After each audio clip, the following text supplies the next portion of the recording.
മഹേഷേ, ദൃശ്യം 3 എങ്ങനെ ഉണ്ടായിരുന്നു? ദൃശ്യം 3 ഫസ്റ്റ് ഡേ ഫസ്റ്റ് ഷോ, ഞാൻ പറഞ്ഞ പോലെ തന്നെ അസാധ്യ പടം. അതിനപ്പുറത്തേക്കൊന്നും പറയാനില്ല. പിന്നെന്താണ് ഇത്ര നെഗറ്റീവ് റിവ്യൂ? നെഗറ്റീവ് റിവ്യൂസ് വരുന്നതിൻ്റെ അർത്ഥം അവർക്കത് മനസ്സിലായിട്ടില്ല എന്താണ് ആ പടത്തിനകത്ത് ഉൾക്കൊള്ളിച്ചിരിക്കുന്നതെന്നും അതിൻ്റെ ആ പടത്തിലൂടെ സഞ്ചരിക്കേണ്ട കുറേ കാര്യങ്ങളുണ്ട്, അതിലേക്ക് എത്തിയിട്ടില്ല എന്നുള്ളത് തന്നെയാണ്. പിന്നെ എല്ലാവരും പ്രതീക്ഷിച്ചപ്പം സാധാരണ ആൾക്കാരെല്ലാം പ്രതീക്ഷിക്കുന്ന പോലെ തന്നെ ദൃശ്യം 1 പോലെയോ ഇല്ല. അതൊരു ദൃശ്യം 2 ഫസ്റ്റ് പാർട്ട് സെക്കൻഡ് പാർട്ട് എന്ന് പറഞ്ഞ പടത്തിലേക്ക് വരുമ്പോൾ അതിനകത്ത് നമുക്കറിയാലോ കൂടുതൽ നമ്മളൊന്നും ദൃശ്യം 2 ആക്ച്വലി കുറേ ചിന്തിക്കാനുണ്ടായിരുന്നു. പക്ഷെ അത് ചിന്തിക്കാതിരുന്ന അത് അങ്ങനെ ഒരു പ്രശ്നങ്ങൾ പുറത്തേക്ക് വരാതിരുന്നത് അത് OTT റിലീസായതുകൊണ്ടാണ്. കാരണം അവർക്ക് സംശയങ്ങൾ തോന്നിയിട്ടുണ്ടെങ്കിൽ വീണ്ടും രണ്ടാമത് കാണാനുള്ള ഓപ്ഷൻ ഉണ്ടായിരുന്നു, റിവൈൻഡ് ചെയ്യാനുള്ള ഓപ്ഷൻ ഉണ്ടായിരുന്നു, അതൊക്കെ ഉണ്ട്. പക്ഷേ ഇതിപ്പോൾ തിയേറ്ററിലേ വന്നിട്ടുള്ളൂ. ഇപ്പോൾ ഈ പറയുന്ന നെഗറ്റീവ്സും കാര്യങ്ങളും ഇതെല്ലാം മാറും. ഇത് OTT റിലീസ് വരുമ്പോഴത്തേക്ക് ഇതെല്ലാം മാറും. ഈ അഭിപ്രായം എല്ലാം മാറിയിട്ട് പിന്നെ ഇതിൻ്റെ നേരെ വിപരീത തരത്തിലേക്ക് വരും. ഇതിൽ ഫസ്റ്റിൽ ഞാൻ ഈ സിനിമ കണ്ടുകൊണ്ടിരിക്കുമ്പോൾ എനിക്ക് ആദ്യം ഉണ്ടായ ഒരു സാധാരണ ഒരു പേസിൽ പോകുന്നൊരു പടമാണ് അത്.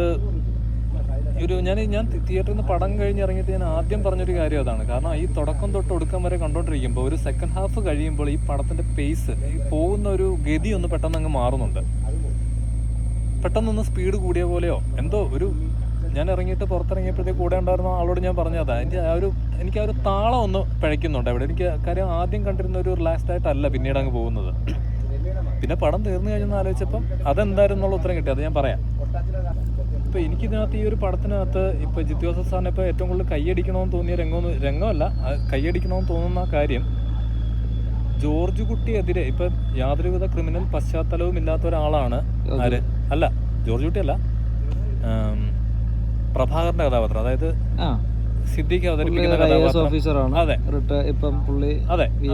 പക്ഷെ പുള്ളി ക്രിമിനൽ അല്ല, അങ്ങനെ ഒരു ചിന്താഗതി പുള്ളിക്കില്ല, നമ്മൾ കണ്ട ആൾക്കാരല്ല. പക്ഷെ പുള്ളിയെ ഒരു എതിരാളിയായിട്ട് വില്ലനായിട്ട് ജോർജ് കുട്ടിയുടെ മുമ്പിൽ നിർത്തുമ്പോൾ അതൊരു ഭയങ്കര കോൺട്രഡിക്ഷൻ. കാര്യം ജോർജ് കുട്ടി എന്ന് പറയുന്നത് എക്സ്ട്രീമിലി വേറൊരു ലെവലിൽ ചിന്തിക്കുന്ന ആളാണ്, ചെയ്യുന്ന ആളാണ്. അപ്പൊ അവിടെ ചെയ്ത ആളാണ്. അപ്പൊ അത് നമുക്കറിയാം. അപ്പം ഈ പറയുന്ന പോലെ ഇദ്ദേഹത്തെ ഈ പറയുന്ന പ്രഭാകരനെ കൊണ്ട് നിർത്തുമ്പോൾ ഒരു ഗ്രാവിറ്റി വേണം, ഒരു ബാലൻസിങ് വേണമല്ലോ ഇത് തമ്മിൽ. അപ്പം ഞാൻ വിചാരിച്ചു അത് ശരിയാവും ഇയാളെതിരെ വന്നു കഴിഞ്ഞാൽ എന്നുള്ളത്. പക്ഷേ പിന്നീടുള്ള ഇയാളുടെ പ്ലാനുകളും കാര്യങ്ങളും ആലോചിക്കുമ്പോഴാണ് ഇത് എത്രത്തോളം ആലോചിച്ചിട്ടാണ് ഈ ഒരു സ്ക്രിപ്റ്റ് ഉണ്ടാക്കിയിരിക്കുന്നുള്ള മനസ്സിലാകുന്നത്. ഈ രണ്ടാമത്തെ പകുതിയിലേക്ക് വരുമ്പോഴത്തേക്കും, ക്ലൈമാക്സിലേക്ക് വരുമ്പോഴത്തേക്കും പെട്ടെന്ന് സ്പീഡ് കൂടിയല്ല പെട്ടെന്ന് കഴിഞ്ഞു പോകുന്നുണ്ട്. പക്ഷെ ഇതിനിടയ്ക്ക് വരുന്ന ഒരുപാട് ചോദ്യങ്ങളുണ്ട്. ഇപ്പം അതിലേക്ക് കടക്കണമെന്നുണ്ടെങ്കിൽ ഈ പറയുന്ന പോലെ പ്രഭാകരന്റെ ആംഗിളിൽ നിന്ന് പോയാൽ മാത്രമേ നമുക്കിതെല്ലാം മനസ്സിലാകത്തുള്ളൂ. ഓക്കെ, പ്രഭാകർ അത് ഒന്ന് വെച്ചാൽ നമുക്ക് ഒരു ലീനിയർ ആയിട്ട് ഇത് എവിടെ നിന്ന് തുടങ്ങി എന്ന് ആലോചിക്കണം. അപ്പൊ ഈ കഥ ശരിക്കും ആക്ച്വലി ഈ ഒരു ദൃശ്യം 3 എന്ന് പറഞ്ഞ കഥ തുടങ്ങുന്നത് 2 വർഷങ്ങൾക്ക് മുമ്പാണ്. ഓക്കെ, 2 വർഷങ്ങൾക്ക് മുമ്പ് ഈ പറയുന്ന പോലെ പ്ലാനിങ് തുടങ്ങുകയെന്ന് വെച്ച് കഴിഞ്ഞാൽ ഗീതാ പ്രഭാകർ എന്ന് പറയുന്ന ക്യാരക്ടർ ഇതിപ്പോൾ ഡിപ്രഷൻ സ്റ്റേജിലേക്ക് പോകുന്നു. അപ്പോൾ തൻ്റെ മകനെ ഓൾറെഡി നഷ്ടപ്പെട്ടു, ഇനി ഭാര്യയും കൂടെ നഷ്ടപ്പെട്ടു പോകുമോ എന്ന ചോദ്യത്തിൽ നിൽക്കുമ്പോഴത്തേക്കാണ് പുള്ളിക്ക് ഇതിന് എന്തെങ്കിലും ചെയ്യണം. അപ്പം നീതി കിട്ടണം. അപ്പോൾ പ്രഭാകരന്റെ ആവശ്യം തനിക്ക് നീതി കിട്ടണം. അപ്പം ഗീതാ പ്രഭാകരന്റെ വേർഷൻ അതാണ്, ഞാൻ എന്റെ മകന്റെ വേണ്ടി ഒന്നും ചെയ്തില്ല. അവരൊരു ഓഫീസറുമായിരുന്നു, രണ്ടുപേരും നല്ല പോസ്റ്റിൽ ഇരുന്നിട്ട് അവർക്ക് അതിനുള്ള നീതി കിട്ടാൻ വേണ്ടി ഇവരൊന്നും ചെയ്തില്ല എന്നുള്ളതാണ് ഗീതാ പ്രഭാകരന്റെ പ്രശ്നം. അപ്പം പ്രഭാകർ ചിന്തിക്കുന്ന എന്താ, ഓക്കെ, അതിനുള്ള ഒരു സൊല്യൂഷൻ കൊടുത്തു കഴിഞ്ഞാൽ, അതിനൊരു നീതി മേടിച്ചു കൊടുത്താൽ തനിക്ക് തൻ്റെ ഭാര്യയെ തിരിച്ചു കൊണ്ടുവരാൻ പറ്റുമെന്നുള്ളതാണ് പ്രഭാകർ ചിന്തിക്കുന്നത്. ഓക്കെ, അതിനുവേണ്ടി പുള്ളി ആ സമയത്ത് പ്ലാനിങ് തുടങ്ങി. എന്ത് ചെയ്യുമെന്ന് അറിയാതിരിക്കുന്ന സമയത്താണ് അഭിര എന്ന് പറയുന്നൊരു കഥാപാത്രം പുള്ളിയുടെ കയ്യിലേക്ക് വന്ന് വിടുന്നത്. അഭിര ദുബായിൽ ഇതുപോലെ ഒരു ബിസിനസ്സിനകത്ത് സാമ്പത്തിക ക്രമക്കേട് നടത്തി, അങ്ങനെ വന്ന് ഒരു പ്രശ്നത്തിൽ വന്ന് നിൽക്കുമ്പോഴത്തേക്ക് രക്ഷിച്ചെടുത്താണ്. ആ കമ്പനിയിൽ ഫണ്ട് ചെയ്ത് ഇൻവെസ്റ്ററായിട്ട് ചെന്ന് രക്ഷിച്ചെടുത്ത് കൊണ്ടുവരുന്നതാണ്. അപ്പോൾ ഇവിടെയൊക്കെയാണ് ഈ ബുദ്ധിപരമായിട്ടുള്ള കാര്യങ്ങൾ ആലോചിക്കേണ്ടത്. ഈ അഭിര എന്ന് പറയുന്ന കഥാപാത്രത്തെ കാണിക്കുന്നത് പുള്ളിയുടെ ഫാമിലി എന്ന് പറഞ്ഞാൽ റിച്ച് ആയിട്ടുള്ളൊരു ഫാമിലിയാണ്. ഓക്കെ, അപ്പോൾ ഇവിടെ സാമ്പത്തിക ക്രമക്കേട് നടത്തി. ഇപ്പോൾ ദുബായിലൊക്കെ അറിയാമല്ലോ, പ്രശ്നം അകത്ത് പോയി കഴിഞ്ഞാൽ പോയത് തന്നെയാണ്, അല്ല അതുപോലത്തെ ബാധ്യതയാണ് വരുന്നത്. അപ്പൊ ഇവരുടെ ഫാമിലിക്ക് ചെയ്യാൻ പറ്റുന്നതിന് അഫോർഡ് ചെയ്യാൻ പറ്റുന്നതിന് അപ്പുറത്തുള്ളൊരു ബാധ്യതയായിരിക്കണം ഇവൻ ഉണ്ടാക്കിയിരിക്കുന്നത്. അത് എന്താ ചെയ്തതെന്ന് അതിനകത്ത് പറയുന്നില്ല, നമുക്ക് അറിയത്തില്ല. പക്ഷെ അങ്ങനെ ഒരെണ്ണം ആയിരിക്കണം. അവിടെയാണ് ഈ പറഞ്ഞ പ്രഭാകർ ചെന്ന് കൊണ്ടുവന്നിരിക്കുന്നത്. അപ്പോൾ സ്വാഭാവികമായിട്ടും അവനെ ആ ജയിലിൽ പോകാതെ രക്ഷിച്ചെടുക്കുന്ന സമയത്ത് അവൻ വരുന്നൊരു കമ്മിറ്റ്മെന്റ് ഉണ്ട്. അപ്പോൾ പ്രഭാകർ എന്താ ആവശ്യപ്പെട്ടിരിക്കുക, അവിടെ നീ എൻ്റെ കൂടെ നിൽക്കുക. അപ്പം ഇവന് ഓഫ്കോഴ്സ് കഥ അറിയാം, കാരണം ഈ പറയുന്ന കേസും കാര്യങ്ങളെല്ലാം പുറത്ത് വന്ന സാധനമാണ്. അപ്പോൾ ഇവർക്ക് അറിയാം മൊത്തത്തിൽ. അപ്പോൾ എനിക്ക് ഇങ്ങനെ ഒരു കാര്യമുണ്ട്, നീ എൻ്റെ കൂടെ നിൽക്കണം എന്ന് പറഞ്ഞു കഴിഞ്ഞാൽ ഇവനത് നിരസിക്കാൻ പറ്റില്ല. കാര്യം എന്താണെന്നറിയാമോ, അവൻ നിരസിച്ചാൽ എന്ത് ചെയ്യും? പറ്റുവാണെങ്കിൽ പുള്ളി പറഞ്ഞാൽ ഞാൻ ഫണ്ട് ഇൻവെസ്റ്റർ എന്ന പദവിയിൽ ഞാൻ പുറകോട്ട് മാറിക്കഴിഞ്ഞാൽ ഇവന് പിന്നെയും ബാധ്യത ഇവൻ അകത്ത് പോകും. അപ്പോൾ ഇവന് കൊടുക്കുന്ന ഓഫർ എന്താണ്? അപ്പോൾ ഇവിടെ ആ കേസും കൂടെ ഉണ്ടാവണം ഇവന്റെ പേരിൽ അവിടെ പ്രശ്നത്തില്. കാരണം വെച്ചാൽ ഇവന് മാറിക്കഴിഞ്ഞാൽ നിക്കക്കള്ളി ഇല്ലാന്നൊരു രക്ഷയില്ല. കാരണം ഇവന് വരുന്ന സംഭവം എന്താണെന്നറിയാമോ, ഈ പറയുന്ന അഞ്ജുവായിട്ട് വിവാഹം നടന്നു കഴിഞ്ഞാൽ പിന്നെ ഇവന് വീട്ടുകാരെ കാണാൻ പറ്റില്ല, ഒരിക്കലും ജന്മത്ത് കാണാൻ പറ്റത്തില്ല. കാര്യം ഇവൻ മരിച്ചു എന്ന് വരെ തീർക്കുകയാണല്ലോ, പിന്നെ അവനെ കാണാൻ പറ്റില്ല. ഓക്കെ, അപ്പൊ അങ്ങനെ ഇത്രയും കണ്ടീഷനിൽ ആരെങ്കിലും എന്തെങ്കിലും കാര്യത്തിന് തയ്യാറാകുമോ? ഇങ്ങനെ ഒരു കണ്ടീഷനിൽ ആരെങ്കിലും തയ്യാറാവും? വീട്ടുകാരെ കാണാൻ പറ്റത്തില്ല, നീ മരിച്ചു എന്നാണ്, നിനക്ക് നാട്ടിലേക്ക് തിരിച്ചു വരാൻ പറ്റത്തില്ല, അങ്ങനെ ഒരു കണ്ടീഷൻ ഇതൊന്നും ആരും അംഗീകരിക്കാൻ പോകുന്നില്ല. അങ്ങനെ ഒരു സാധനം നിയർലി ഇമ്പോസിബിൾ ആണ്. പക്ഷേ ജീവൻ വെച്ച് നോക്കുമ്പോൾ അവിടെ സെയിം സിറ്റുവേഷൻ ആയതുകൊണ്ടാണ്. അപ്പൊ ആലോചിക്കേണ്ടത് പക്ഷെ ഇവിടെ ഇങ്ങനെ നടന്നു എന്ന് പറയുമ്പോഴത്തേക്ക് ബാക്കിയുള്ള കാര്യങ്ങളാണ്. അപ്പൊ ഇവന് അതുപോലത്തെ എന്തോ പ്രശ്നത്തിലാണ് ചെന്ന് പെട്ടിരിക്കുന്നത്, ഫൈനാൻഷ്യൽ പ്രശ്നം. അപ്പം സിദ്ദിഖ് ഓഫർ, അതായത് പ്രഭാകർ ഓഫർ ചെയ്യുന്നത് എന്താ, നീ എൻ്റെ കൂടെ ഇത്രയും കാര്യത്തിൽ നിന്നാൽ മതി, എന്ന് വെച്ചാൽ നീ കല്യാണത്തിന് വരിക, അന്ന് രാത്രി തന്നെ നിന്നെ ഇന്ന സ്ഥലത്തേക്ക് കൊണ്ട് അവിടുന്ന്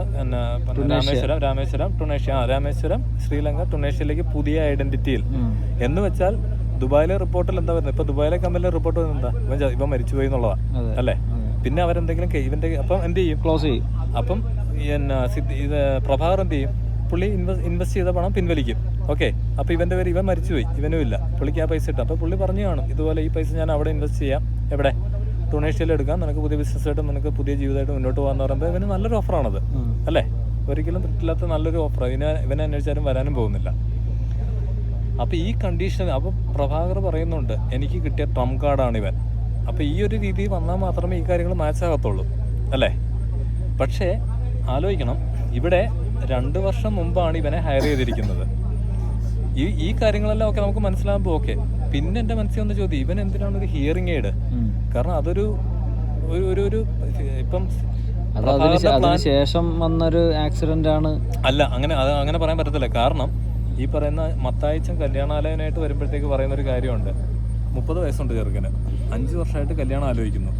ഓക്കെ, പക്ഷേ ഇവർക്ക് എങ്ങനെയെങ്കിലും കെട്ടിച്ചാൽ മതിയെന്നേ ഉള്ളൂ. 5 വർഷമായിട്ട് ആലോചിക്കുന്നു, അത് നടക്കുന്നില്ല. അതിനെങ്ങനെ എന്തോ പറയാൻ വരുമ്പോഴത്തേക്കാണ് മറ്റേ ഇളയ പെണ്ണി ചോദിക്കുന്നത്, ഇയാൾ ഹിയറിംഗ് എയ്ഡ് വെച്ചിട്ടുണ്ടോ? അപ്പോഴാണ് പുള്ളി പറഞ്ഞത്, അതാ ഞാൻ പറയാൻ പറഞ്ഞത്, അതാണ് ഒരു കുറവ്. എന്ന് വെച്ചാൽ എന്താ മീനിങ്?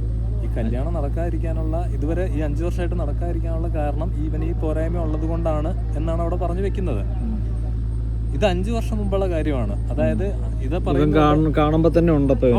അതായത് അത് ശരിയാണ്. ആ വിഷ്വലി നോക്കുമ്പോൾ ഇപ്പൊ ശ്രദ്ധിച്ചില്ലെങ്കിലും മനസ്സിലാവും. അപ്പൊ നമ്മൾ ആലോചിക്കുമ്പോൾ 2 വർഷം മുമ്പാണ് സിദ്ദിഖിന് പ്രഭാകറിന് ഇവനെ കിട്ടുന്നത്. അതിന്റെ അർത്ഥം വെച്ചാൽ ഇവന് ഓൾറെഡി ആ പ്രശ്നമുണ്ട്. അപ്പൊ അതൊരു വലിയ പ്രശ്നമാണ്. 50-50 ചാൻസ് ആണ്. കാരണം ഇപ്പൊ ഈ കല്യാണ ആലോചനയായിട്ട് അങ്ങോട്ട് ഇപ്പം വേറൊരു 2-3-4 കണ്ടീഷനും കൂടെ ഉണ്ട്. ഇവനെ ഈ ആലോചനയായിട്ട് ചെല്ലുമ്പോഴത്തേക്കും ഇപ്പം പുറത്താണല്ലോ ഉള്ളത് ദുബായില്. ഇവരുടെ ജോർജ് കുട്ടി എന്തായാലും ബാക്ക്ഗ്രൗണ്ട് അന്വേഷിക്കും, ഒന്ന്. രണ്ടാമത്തെ കേസ് ഇവന്റെ വീടും വീട്ടുകാരും അത് ഇവർക്ക് വേണം, നോക്കും. വീടും വീട്ടുകാരും എല്ലാവരെയും നോക്കും. അപ്പൊ ഇതെല്ലാം മാച്ചായിട്ട് ഇങ്ങനെ ഒരുത്തനെ, ഇതല്ല ഇവൻ പ്രഭാകരന്റെ കണ്ടീഷനും അംഗീകരിച്ച ഒരുത്തനെ കിട്ടുക എന്ന് വെച്ചാൽ നടക്കുന്ന കാര്യമാണോ? ഒരിക്കലും അല്ല. പക്ഷെ ഇവനെ കിട്ടി. അപ്പം ഇങ്ങനെയുള്ള കാര്യങ്ങളൊക്കെ എൻ്റെ പുറകെ കിടപ്പുണ്ട്. ഈ പറഞ്ഞ പോലെ ഇവനെ എങ്ങനെ കിട്ടി, ഇവന്റെ പ്രശ്നങ്ങൾ എന്തൊക്കെയാണെന്നുള്ള കാര്യങ്ങളെല്ലാം എൻ്റെ പുറകെ കിടപ്പുണ്ട്. ഇങ്ങനെ നിൽക്കെ ഇവര് ഇങ്ങനെ നിൽക്കുമ്പോഴത്തേക്കും പ്രഭാകരന്റെ ഏറ്റവും വലിയ ചലഞ്ച് എന്താണ്? ഈ ആലോചനയായിട്ട് ചെല്ലുമ്പോൾ അവര് പറയുവാണ് പ്ലാൻ മാറി. അത് പറ്റുമോ? പറ്റത്തില്ല. കാര്യം 2 വർഷമായിട്ടുള്ള പ്ലാന്. അതിന് പുള്ളി എന്ത് ചെയ്തു? നാട്ടില് പുള്ളിക്ക് വേണ്ട. ഇവൻ എന്താ പ്രശ്നം? ഇവനൊരു കുറവ് അല്ലേ? ഇവനെല്ലാം പെർഫെക്റ്റ് ആയിട്ടുള്ള വ്യക്തിയാണെന്നുണ്ടെങ്കിൽ ജോർജ് കുട്ടിക്ക് സംശയം വരും. എന്താ അത് ഞാൻ പറയാം. അപ്പം ജോർജ് കുട്ടിക്ക് ഇവന്റെ കുറവ്, ആ കുറവിനെ ബാലൻസ് ചെയ്യണം. അതിനുവേണ്ടി എന്ത് ചെയ്യും? ഇവൾക്കും കുറവുകളുണ്ടെന്നുള്ള കാര്യം, ഇവർക്ക് ആക്ച്വലി കുറവുകളോ ഉണ്ടോ ഇല്ല എന്നുള്ള പ്രശ്നമല്ല, പക്ഷേ ഇവളുടെ പുറത്തുള്ള ന്യൂസ് ഇതാണെന്നുള്ള അവർ വരുത്തി തീർക്കും. അതിനാണ് ഈ പറയുന്ന പ്രഭാകർ 4 ബ്രോക്കേഴ്സിനെ നിയമിച്ചിട്ട് കൊണ്ടുവരുന്നത്. അവരോട് പറഞ്ഞിരിക്കുന്നത് എന്താ? നിങ്ങൾ കല്യാണ ആലോചനയായിട്ട് അങ്ങ് പൊക്കോ, കല്യാണ ആലോചനകൾ നല്ല ആലോചനകൾ കൊണ്ടുവരില്ല, അത് എന്നെ ഒന്ന് അറിയിച്ചാൽ മതി. കാരണം എനിക്ക് ഇവളുടെ എൻ്റെ മകൻ്റെ പ്രശ്നമുള്ളത് കൊണ്ട് എനിക്ക് ഇവൾക്ക് എന്താണ് സംഭവിക്കുന്നത് എനിക്ക് അറിയണം. അങ്ങനെ എന്തെങ്കിലും ഇവർക്ക് ആവശ്യമുള്ള ഒരു ന്യൂസ് മാത്രമേ കൊടുത്താൽ മതി. പിന്നെ പൈസയും കൊടുത്തിട്ടുണ്ട്. ഇവർ കല്യാണാലോചനയായിട്ട് പോകുന്നു, മറുവശത്ത് സിദ്ദിഖ് തന്നെ കല്യാണം മുടക്കുന്നു. അതായത് പ്രഭാകർ തന്നെ കല്യാണം മുടക്കുന്നു അല്ലേ, രാജൻ. ഇവിടെയുള്ള ഏറ്റവും വലിയൊരു കോൺട്രഡിക്ഷൻ എന്താണെന്ന് വെച്ച് കഴിഞ്ഞാൽ രാജനെ ഹയർ ചെയ്തിരിക്കുന്നതും ബ്രോക്കേഴ്സിനെ ഹയർ ചെയ്തിരിക്കുന്നതും പ്രഭാകർ തന്നെയാണ്. ഓക്കെ, അങ്ങനെയാണ് കല്യാണാലോചന കൊണ്ടുചെല്ലുന്ന ഇവരുടെ ടീം തന്നെയാണല്ലോ കൊണ്ടുചെല്ലുന്നത്. അങ്ങനെയാണെന്നുണ്ടെങ്കിൽ അപ്പോൾ ഇവർക്കറിയാം. അങ്ങനെയാണെന്നുണ്ടെങ്കിൽ എന്തിനാണ് മത്തായിച്ചൻ ഈ കല്യാണം 2 കല്യാണം ഇതിനു മുമ്പ് മുടക്കിയല്ലോ, വിളിച്ചു പറഞ്ഞു മാനസിക രോഗം ഉണ്ടെന്ന് പറഞ്ഞാൽ വിളിച്ച് മുടക്കിയത്, അത് ഒരേ നമ്പറിൽ നിന്ന് 2 വന്നിരിക്കുന്നതെന്ന് പറഞ്ഞ് ആ നമ്പർ കൊണ്ടുപോയി, അതായത് രാജന്റെ നമ്പർ കൊണ്ടുപോയി ജോർജ് കുട്ടിക്ക് കൈമാറുന്നത് എന്തിനാ? അതൊരു കോൺട്രഡിക്ഷൻ അല്ലേ? ഇവർ ഒരേ ടീമാണെങ്കിൽ അതെങ്ങനെ പറ്റുന്നത്? പക്ഷെ ഇവർ ഒരേ ടീമാണ്. ചിലപ്പം ഇവർക്ക് പറഞ്ഞു കാണത്തില്ലായിരിക്കും ഈ ബ്രോക്കേഴ്സിന്റെ അടുത്ത് ഇന്ന കാര്യങ്ങളുണ്ടെന്ന്.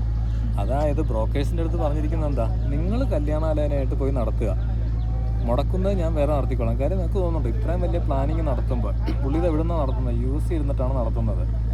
ഇവർ ഈ പറയുന്ന മത്തായിച്ചനാണേലും രാജനാണേലും ജോർജ് കുട്ടിയൊക്കെ ഡയറക്റ്റ് ഇൻവോൾവ്മെന്റ് ഉള്ള ആൾക്കാരാണ്.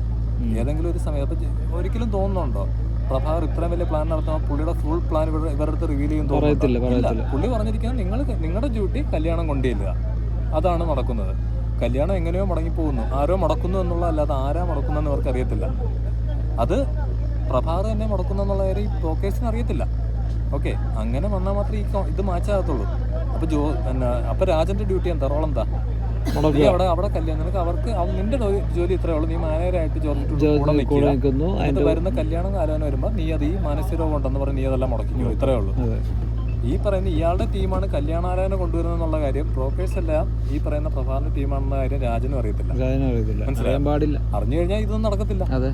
ഈ കാണിച്ച രീതിയിലുള്ള പരിപാടി നടക്കത്തില്ല. അപ്പോൾ അവർക്ക് അത്ര അറിയത്തില്ല. അവിടെ വീണ്ടും വരുന്നൊരു പ്രധാനപ്പെട്ട ഒരു സാധനമുണ്ട്. അങ്ങനെയാണെങ്കിൽ അവിരായിക്കും സഹദേവനും തമ്മിൽ അറിയാം അല്ലേ? ആണേ?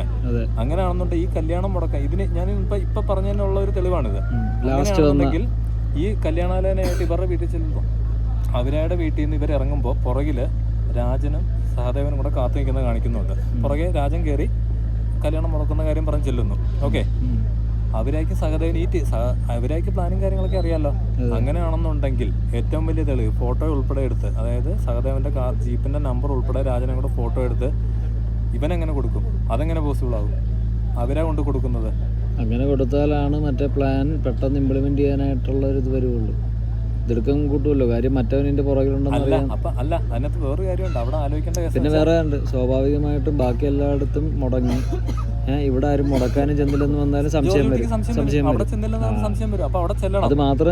അതും വരും. അത് മാത്രമല്ല, ഇങ്ങനെ ആള് പുറകെ ഉണ്ടെന്ന് ജോർജ് കുട്ടിനെ അറിയിക്കാൻ നേരത്ത് അതൊരു സ്വാഭാവികമായിട്ട് പുള്ളി തന്നെ ആള് ഇങ്ങനെ മുടക്കുന്നത് ഇവരാണെന്ന് അതുകൊണ്ട് ഇതിലേക്ക് വരുമ്പോൾ വേറെ 2 കാര്യങ്ങളും ഉണ്ട്. കാരണം എന്ന് വെച്ച് കഴിഞ്ഞാല് ഇതിനിടയ്ക്ക് സഹദേവനെ കാണുന്നതോടുകൂടി ജോർജ് കുട്ടി മനസ്സിലാക്കുകയാണ് തന്റെ പുറകെ ആരോ അന്വേഷണം ഉണ്ടെന്ന്. കാര്യം മകളെ കൂടെ കാണുമ്പോൾ തന്റെ വീട്ടിൽ നേരത്തെ അന്വേഷിച്ച് വന്നതും അങ്ങനെയുള്ള കാര്യങ്ങളും പിന്നെ ഉണ്ട്. ഇവരുടെ ഈ പെണ്ണ് മറ്റേ മോള് കാണാൻ ചെല്ലുന്ന ആരുടെ വീട്ടിലൊക്കെ പത്രയുടെ വീട്ടിൽ ചെല്ലുന്നുണ്ട്, മറ്റേ ഓഫീസല്ല അവിടെ പോകുന്നുണ്ട്. പിന്നെ ഇവിടെ സൈക്കോളജിസ്റ്റിന്റെ അടുത്ത് ചെല്ലുന്നുണ്ട്. അവരെന്നെ വിളിച്ച് പറയുന്നുണ്ട്. അപ്പൊ മനസ്സിലാവും എന്തോ പ്ലാൻ നടക്കുന്നുണ്ടെന്ന് ജോർജ് കുട്ടിക്ക് മനസ്സിലാവുന്നു. ഓക്കെ, അപ്പൊ ജോർജ് കുട്ടി ഓൾറെഡി പ്രിപ്പയർഡ് ആവുകയാണ് ആ സമയത്ത് എന്തിനാ തരണം ചെയ്യേണ്ടത്. അപ്പൊ പുള്ളിയുടെ മനസ്സിൽ എന്തോ ഉണ്ട്, അതിലേക്ക് നമുക്ക് വരാം. അപ്പൊ അതിനിടയ്ക്കാണ് അത് കഴിഞ്ഞിട്ട് ഇതിനിടയ്ക്ക് ഇത് പ്രോഗ്രസ് ആയി കുറച്ച് ചെല്ലുമ്പോഴത്തേക്കും IG ഇൻവോൾവ് ആയി കഴിയുമ്പോഴത്തേക്കാണ് സാബുവും കൂടെ സഹദേവന്റെ കൂടെ കയറുന്നത്. സാബു വരാ, പണ്ട് സാബുവും സരിതേ വീടിനടുത്ത് താമസിച്ചിരുന്ന ആൾക്കാർ.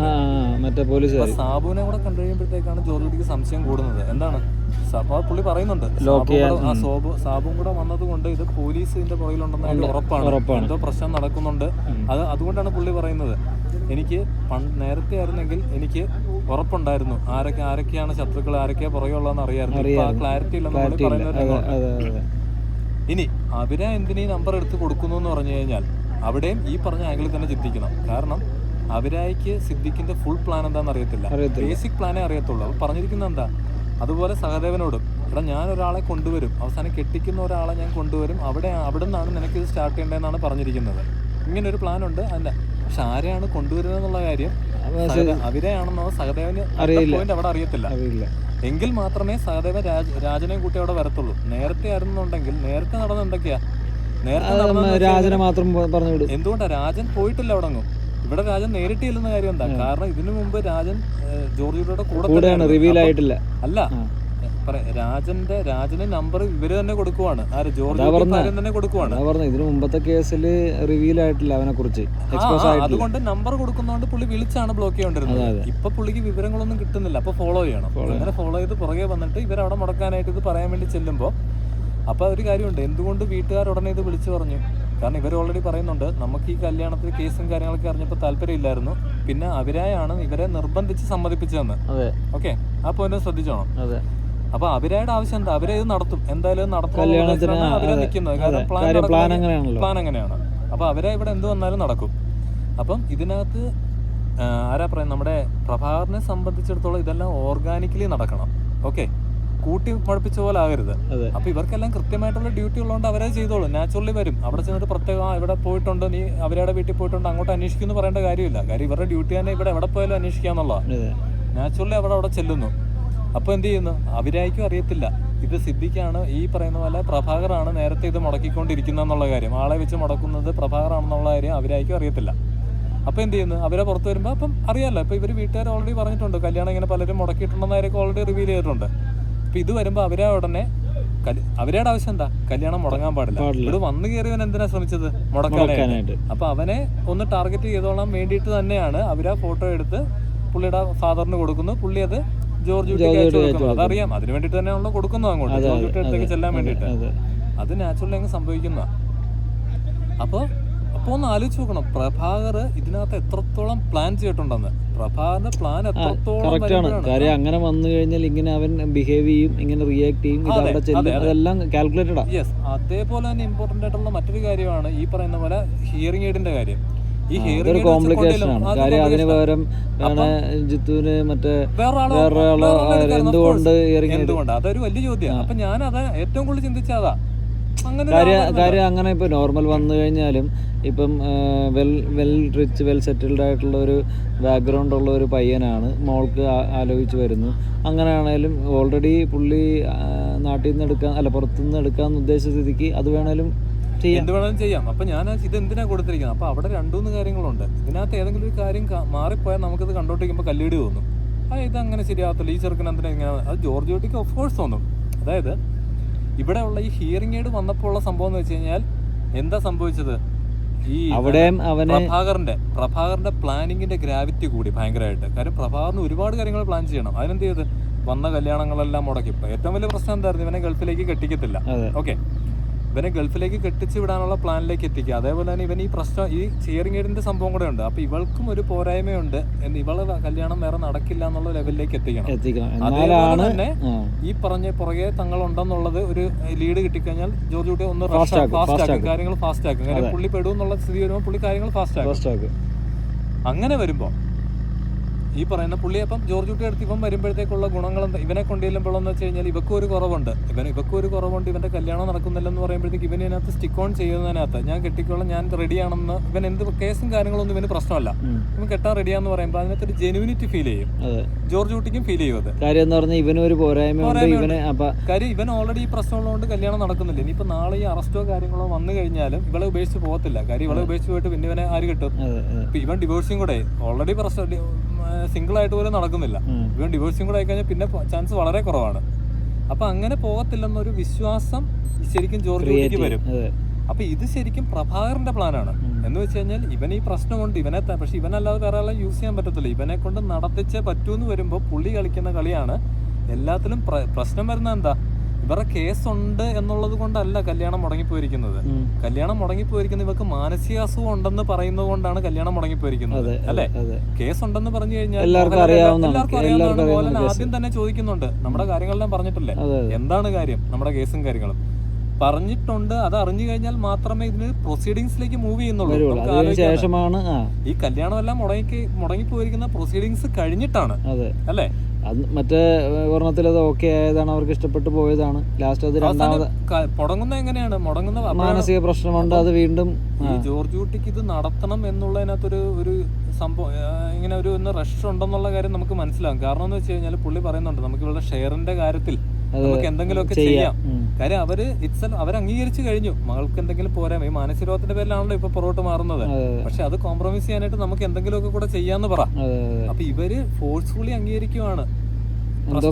എന്താ പ്രശ്നമുണ്ട്, അത് കാരണം തന്റെ മകളുടെ ഭാവി നശിക്കുമെന്ന് വരുമ്പോഴത്തേക്ക് ജോർജ് കുട്ടി എന്തിനും തയ്യാറാവുന്ന ഒരു ലെവലിലേക്ക് പോവുകയാണ് അവിടെ സംഭവിക്കുന്നത്.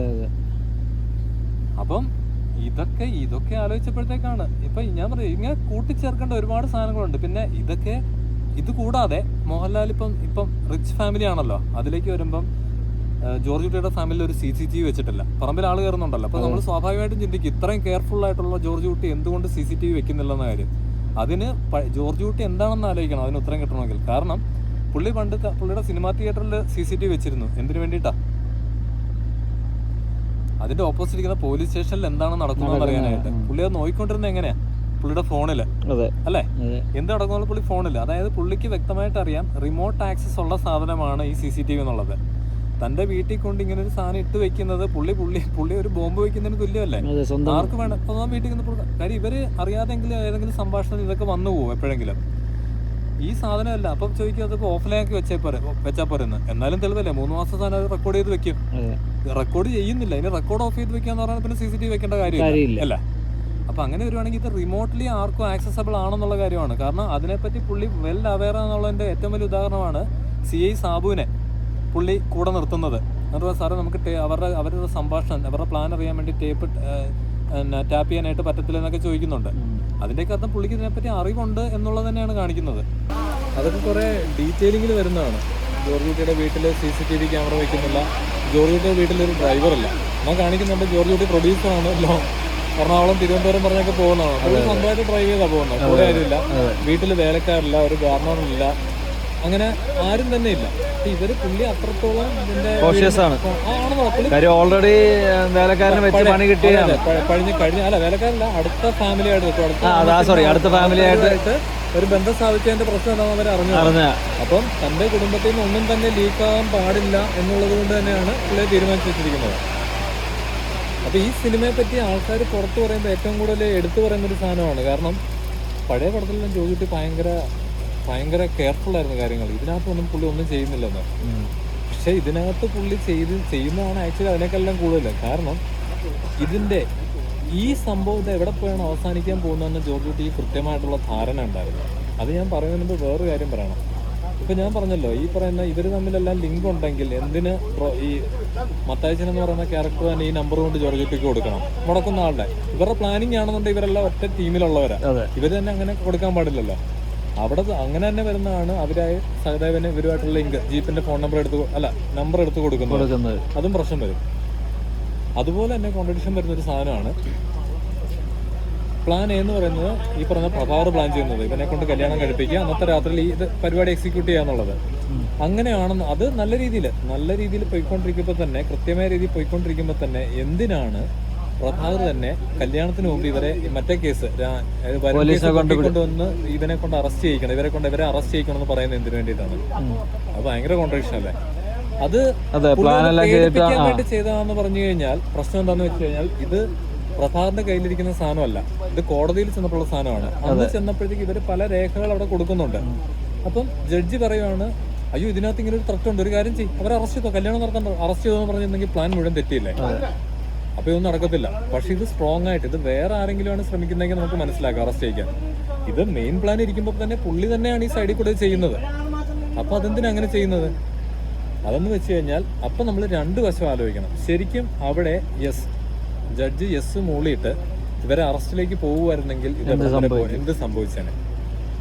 അങ്ങേറ്റം എന്ത് സംഭവം? ഈ കേസിനകത്ത് അങ്ങേയറ്റം സംഭവിക്കാൻ പോകുന്നത് എന്താ? കാരണം ഇവിടെ വരുണിന്റെ കേസിന് ഇവിടെ ബലമില്ല. കാരണം എവിഡൻസ് വരും മിസ്സിംഗ് ആണെന്നുള്ളതാണ്. മരിച്ചു എന്നുള്ളതിന് തെളിവില്ല, ഒരു തെളിവില്ല. അടിസ്ഥാനപരമായിട്ട് തെളിവുകളും കാര്യങ്ങളൊന്നുമില്ല. എന്ത് നടന്നു എന്നുള്ളത് പോലീസിന്റെ ഗസ്സിങ് മാത്രമാണ്. നമുക്കിത് പഴയ വിഷ്വല് കണ്ടിട്ടുള്ളതാണ് നമുക്കറിയാവുന്നത്. പോലീസിനെ സംബന്ധിച്ചിടത്തോളം ഇവരിത് അറിയാവുന്ന 4 ആൾക്കാർ ഇവരുടെ ജോർജിയുടെ വീട്ടിലുള്ളവരാണ്. അവരിട്ട് പറയത്തില്ല എന്താ നടന്നെന്നുള്ളത്. അവര് സമ്മതിക്കുന്നുമില്ല.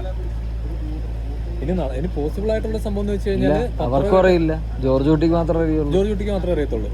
അല്ല, ഇത് കൊണ്ടുപോയത് പക്ഷെ മരിച്ചത് എങ്ങനെയാണെന്നുള്ളത് അതറിയാം. വീട്ടില് അതെ അതെ അത് ആക്ച്വലി നോക്കുകയാണെന്നുണ്ടെങ്കിൽ ജോർജ് കുട്ടിക്കും അറിയത്തില്ല, രണ്ടുപേർക്കേ അറിയത്തുള്ളൂ. ആർക്കാ? റാണിക്കും അഞ്ജുനും മാത്രമേ അറിയത്തുള്ളൂ. ഇളയ കൊച്ചിനും അറിയത്തില്ല. ഇളയ കൊച്ചു കണ്ടിരിക്കുന്നത് വലിച്ചുകൊണ്ട് കുഴിയിട്ട് മൂടുന്നേ കണ്ടുള്ളൂ. അതാണ് ജോർജ് കുട്ടി അന്ന് പറഞ്ഞത്, മോളെ അവസാനം പിടിച്ചു നിൽക്കാൻ പറ്റാതെ വന്നു കഴിഞ്ഞാൽ മോള് കണ്ടതങ്ങ് പറഞ്ഞോളാം, കുഴിയിടുന്നേ കണ്ടുള്ളൂ. കുഴിക്കകത്തുനിന്ന് എന്ത് സംഭവിച്ചു എന്നുള്ളതാണ് ജോർജ് കുട്ടി ചെയ്തു വെച്ചിട്ട് പ്ലാനിക്കുന്നത്. അതേപോലെ ഇവിടെ വരുമ്പോ ഈ പ്രഭാകരൻ എന്ന് പറയുന്ന കഥാപാത്രം എന്തിനങ്ങനെ ചെയ്തു എന്ന് ചോദിച്ചു കഴിഞ്ഞാൽ അതാണ് ഞാൻ പറഞ്ഞത്, ഇത് രണ്ടു വശം ആലോചിക്കണം. അങ്ങേയറ്റം നടന്നു പോയി കഴിഞ്ഞാൽ ഇത് പൊങ്ങി വന്നെന്ന് വെക്കുക. കാര്യം ഇവർക്ക് ഈ പ്രഭാകരന്റെ പ്ലാൻ എന്താ? കല്യാണം നടത്തുക എന്നുള്ളതാണ്. ഏതാ? കല്യാണം നടത്തിയിട്ട് പൂട്ടുക എന്നുള്ളതാണ് യഥാർത്ഥ പ്ലാൻ. അത് വ്യക്തമായിട്ടൊരു പ്ലാനാണ്. ഞാനൊരു പ്ലാൻ ബി പറയാം. അതായത് പത്രോയുമായിട്ടുള്ള ലിങ്ക് ഇവർക്ക് ആക്സിഡന്റിൽ കിട്ടുന്നതാണ് ആ ലീഡ്. അതായത് മറ്റേ മകള് അന്വേഷിച്ച് ജോർജ് കുട്ടിയുടെ വീടിന്റെ അവിടെ നിൽക്കുമ്പോൾ പത്രോയുടെ മകള് ശ്രേയ കല്യാണം വിളിക്കാൻ വേണ്ടി വരുന്നു. അവരവിടെ വന്നിട്ട് ഇവർ ഫോളോ ചെയ്ത് പോകുമ്പോഴത്തേക്കാണ് പൊന്തമ്പുഴയ്ക്കാണ് പോകുന്നുള്ള ലിങ്ക് കിട്ടുന്നത്. പൊന്തമ്പുഴ റെക്കോർഡ്സിൽ വന്നിട്ടുള്ളത്. അപ്പം അത് വെച്ച് ഇവർ അന്വേഷിക്കുമ്പോൾ പത്രോ എന്നൊരാളുണ്ട്. പത്രോയെ പറ്റി അന്വേഷിക്കുമ്പോൾ വരുന്നതാണ് കുഴിവെട്ടുകാരൻ. അപ്പോഴാണ് സഹദേവന് കത്തുന്നത്. അപ്പൊ സഹദേവന് ഒരു ചെറിയ ജഡ്ജ്മെന്റ് ഉണ്ട്. സഹദേവൻ ചെന്ന് പത്രോയെ ഭീഷണിപ്പെടുത്തുമ്പോൾ പത്രോ പറഞ്ഞു ഞാൻ എടുത്തു കൊടുത്താന്നുള്ളത്. അപ്പൊ ലിങ്ക് കിട്ടി. സ്വാഭാവികമായിട്ടും സഹദേവൻ വിചാരിക്കുന്ന എന്താ, ജോർജ് കുട്ടി സ്വാപ്പ് ചെയ്തതാണ് എന്ന് വെച്ച് കഴിഞ്ഞാല് അവിടുന്ന് ബോഡി എടുത്ത് മാറ്റിയപ്പോൾ ജോർജ് കുട്ടി ഈ ബോഡി കൊണ്ട് അവിടെ വെച്ചിട്ട് അവിടുന്ന് ബോഡി എടുത്ത് മാറ്റുന്ന വിശ്വസിക്കുന്നത്. അപ്പൊ എടുത്ത ബോഡി എവിടെ പോയി? അത് ആ സമയത്ത് 5 കൊല്ലം മുമ്പേ പത്രോയുടെ പേരിൽ ജോർജ് കുട്ടി സ്ഥലം മേടിച്ചിട്ടുണ്ട്. 5 സെന്റ് സ്ഥലം മേടിച്ചിട്ടുണ്ട്. മേളിൽ തറയും പണിതിട്ടിട്ടുണ്ട്. പിന്നീട് ഇവളെ കൊണ്ട് പണിയാൻ കാശ് കൊടുത്തതും എല്ലാം റെക്കോർഡിങ്ങൊന്നുമില്ല. പക്ഷെ തെളിവുകൾ ആൾക്കാരോട് ചോദിച്ച് മനസ്സിലാക്കിയിട്ടുണ്ട്. സഹദേവൻ വിചാരിക്കുന്നത് എന്താ, ഈ ബോഡി കൊണ്ട് അതിന്റെ താഴെ കൊണ്ട് താത്തിയിട്ടുണ്ടെന്നാണ് സഹദേവൻ വിചാരിക്കുന്നത്. അതുകൊണ്ടാണ് സഹദേവൻ സ്ട്രോങ് ആയിട്ട് പറയുന്നത്, സാറേ എനിക്ക് ഉറപ്പാണ് മറ്റാന്ന് പറയുമ്പോൾ IG പറയുന്നുണ്ട് എന്നാ നീ ഒന്ന് പുറത്തു പോയി നിൽക്കുക. എന്നിട്ട് പുള്ളി പറഞ്ഞു കൊടുക്കുന്നത് എന്താ, നിങ്ങളോട് ഞാൻ പറയാം I am not suppose to say but now I should എന്ന് പറയുന്നുണ്ട്. എന്ന് വെച്ച് കഴിഞ്ഞാൽ നിങ്ങളോട് ഞാൻ പറയാൻ പാടില്ല, പറയാൻ ഉദ്ദേശിച്ചിരുന്നല്ല, പക്ഷെ ഞാനിപ്പോ പറയണമെന്ന് തോന്നുന്നു. നിങ്ങൾ ഇവിടം